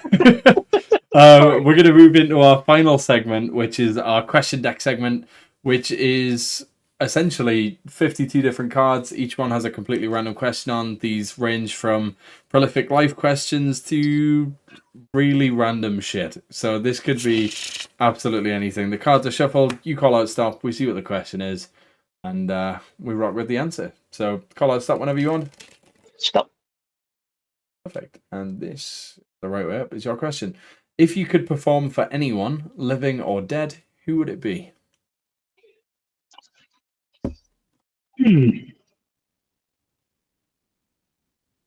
Living wise, anyone that I kind of wanted to, I have. Okay. Like I've done the Royals, so that's fine. Yeah, most people that I really wanted to, I have. Who was the most like starstruck person that you like? It might not necessarily be like a really big celebrity, but to you, it was like a holy shit! I'm actually doing magic for this person. Oh, Billy Joe Armstrong from Green Day. That fucked me up. That's very cool. Especially having come from the background that you have, like you mentioned. Massive fan of them. Get every single album. Them and Beverly Clyde are the only two bands that I have get every single record of, every single CD, every single tape, every single vinyl. I've got them all. Yeah. And that was just it was one of the times I was over doing the castle, and I was during the days you basically got nothing to do. Yeah. Like your show's not until like when the bar opens at night or when the close-up is open at night. So I'm going to get out in Venice Beach. Screw it. Went down. And he was just there walking a dog. No way. And I'm like, all right, this is fucking weird. And went up, said hello. He seen cards in my hand, done a quick trick. It was all nice. He was very gracious and very, have a good day, blah, blah, blah. Went about mine. And I was just sat on that little wall at Venice Beach and going, that just fucking happened. It took a minute. It took a second to sink in. So he's probably the one that has starstruck me most. Out with that, anyone else that I've typically seen is because I've been hired. Like the whole Royals thing was an event I was hired for. So yeah, I knew I was going to be there, and then my head was very business as usual: get in, get it done, get out. Dead. Let me think. Rick Neal. Okay. Yeah. I've met Aids a few times, and he's a gorgeous human being. Lovely man to hang around with and have a chat with and a pint with. Yeah. That was a weird meet up as well. The person with a Magic Brand. So the guy that played Eddie in Bottom, and he was obviously in the young ones and all that. So one of the production companies that owned one of the shows I was on, one of the lead producers was friends with Eddie. Yeah. And it was just one of the sort of rap parties, and he was just there. And it kind of messed with me a wee bit, but we kind of got chatting. He was a nice enough guy. He was a good one. But I never met Rick. And those two guys growing up, the whole Bottom series and all that kind of stuff was so ingrained with how my humour is. I'm a bit sort of darker with my humour. Yeah.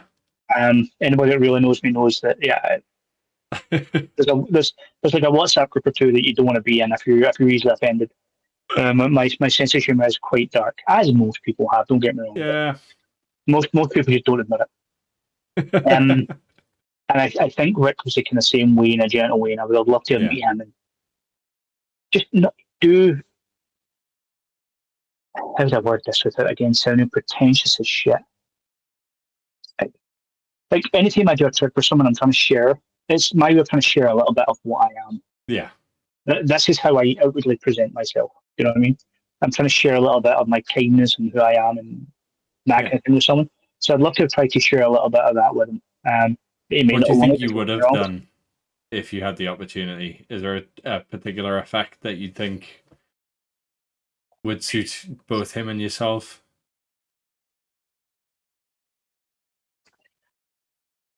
There is. It's not released. The amount of teasing in this episode is absurd. And it is deliberately not on video.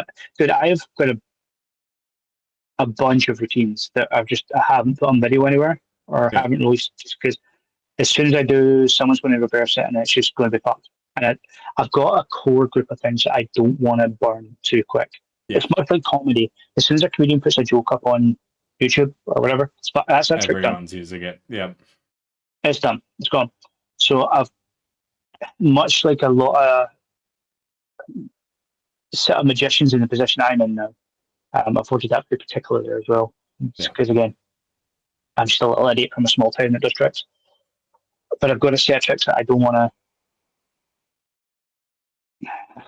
Fuck it. So I've got a. No, stop myself. No. Okay. No, it's not worth it, Alan. It's not worth it. It's not worth it. It's a bullet catch, but it's a very particular type of bullet catch. I can see that. That's very good. He's very him as well. Yeah, he would have got a kick out of, I think.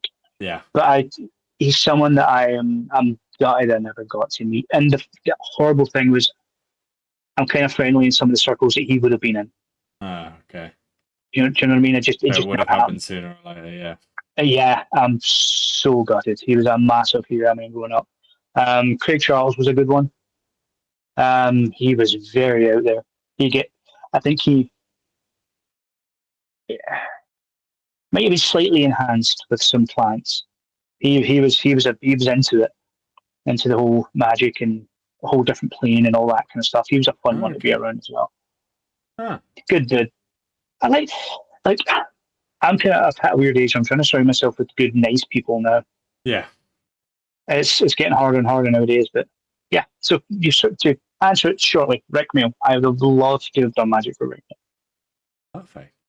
Well, that is unfortunately the end of the questions, and it comes to the question of what does the future hold for Alan Rorrison? What do you have coming up? You mentioned obviously you've got the show that you're working on.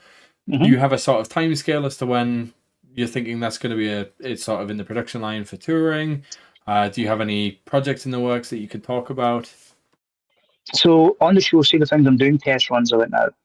So I've done a short run of 5 already. I've got another 12. Maybe I want to get in, iron out some of the script points and that kind of stuff. Already in talks with a couple of places in Edinburgh and a couple of places down south, down England way, just to start like a wee mini tour. Hoping to start getting that going, hopefully February time, to do like proper pushing it. I want to. This is kind of one of those weird ones. This has been such a loving baby of mine that I want to give it its due time to like really anything. Yeah, anything that can get out of the way, get a bunch of the fat off of it, and make sure I know where I'm going at any given time. So I'm getting there with it. It's just I'm taking it nice and slow, basically. So getting that sorted out. Hopefully by February time there'll be more murmurs of that. So tricks wise, I have held off releasing a bunch of stuff. Again, primarily because I want to keep, the older I get, I want to keep more stuff to myself, which is good. Whereas in before, when I was younger, this is what paid the bills. It's not what pays the bills anymore. So no need to worry about it. No need to rush the releases out. I can be a bit more selective. I've got a couple of things that I'll be putting out soon. One is a TNR, but not the TNR. A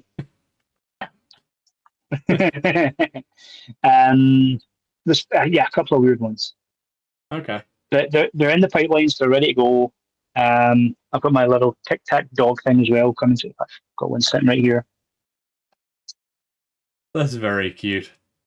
And just take a bunch of tic-tacs. Listen, comes a dog. So it's stupid stuff like that. It's like little things that I'll use slightly for a little bit. Yeah. But there's going to be a kids entertainer out there that will use the living shit out of that. So that's one of the things that should just get out there into the world and just. Everyone's going to be doing that at Blackpool next year. I can already see it. Yeah. They'll happen. I'm in the middle of just designing all the different little animals up. So I'm well aware there's going to be some arseholes. But I don't want a dog. I want a giraffe. Me an alligator made out of Tic Tacs. Yeah, so I've got alligator's a good one. I'll add that in. That's a good one. Yeah, I've got a bunch. They're on way. I'm excited. Very much excited. Seeing the way that you think and seeing the products that come out. You never know what's coming with you. It could be a ghost on a phone. It could be a torn restored card. No one knows. There's an update coming for that. Oof. Okay. Yeah. EVP's one of my favorite effects of all time. And I adapted it slightly to be able to perform, because I perform if I'm doing casual stuff in a t-shirt. So obviously sleeves are an issue.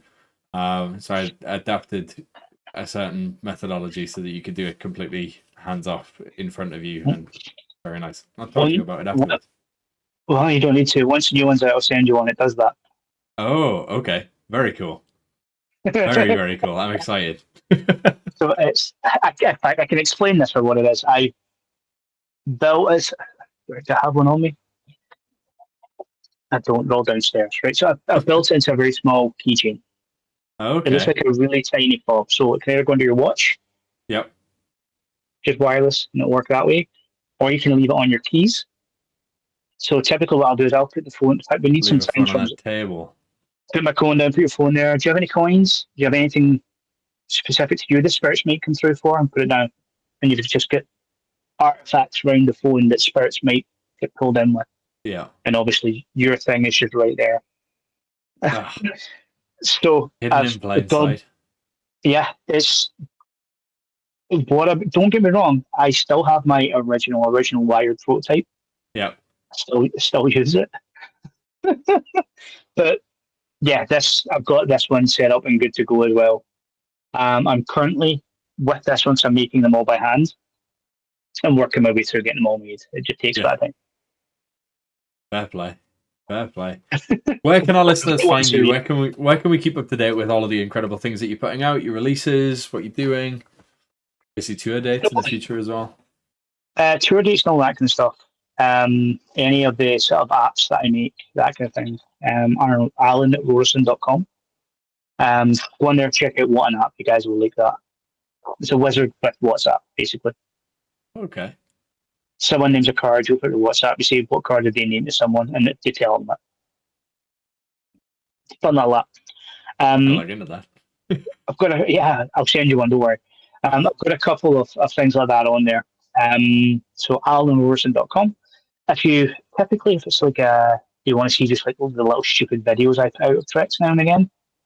I've slowed down doing this since everyone started doing it. I done it way back when Instagram and that was first a thing. Yeah. No one else was doing it. But And it now, wasn't just for views. yeah. I still do little bits now and again. So just it's Alan Rorrison everywhere. Basically, I don't. The funny thing is, when I'm home, no one calls me Alan. That's everyone when I'm here. My name is Rory. Everyone calls me Rory, just because it's a name from the shipyard that stuck. So my Christian name, Alan Rorrison, is technically now my stage name, which is quite funny. So yeah, Alan Rorrison on everything. You'll get me on Instagram, Facebook, all the usuals.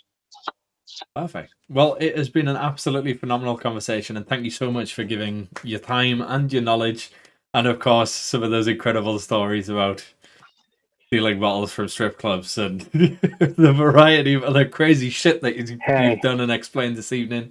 It's been incredible, and the knowledge has been great. Man. I'm telling you, I feel like we could do like an after hours episode that would just be absolute carnage, but I think we'd get cancelled so fast it would not be worth it. No, it has been an absolute pleasure, man, and I can't wait to see you, whether we catch up at Blackpool or if we catch up in between. It'll be an absolute pleasure as always. The pleasure will most certainly be mine, I can guarantee it. Thank you so much. If you guys have enjoyed it as well, please do let us know. Leave a comment. Obviously, I'll be checking it out. If there's any wonderful comments, I'll send them through to Alan as well, so he gets to know what you guys have been saying as well. And if you did really enjoy it, leave a 5-star review, because why not? And yeah, we'll see you guys in the next one. Have a wonderful evening. Goodbye. Bye-bye.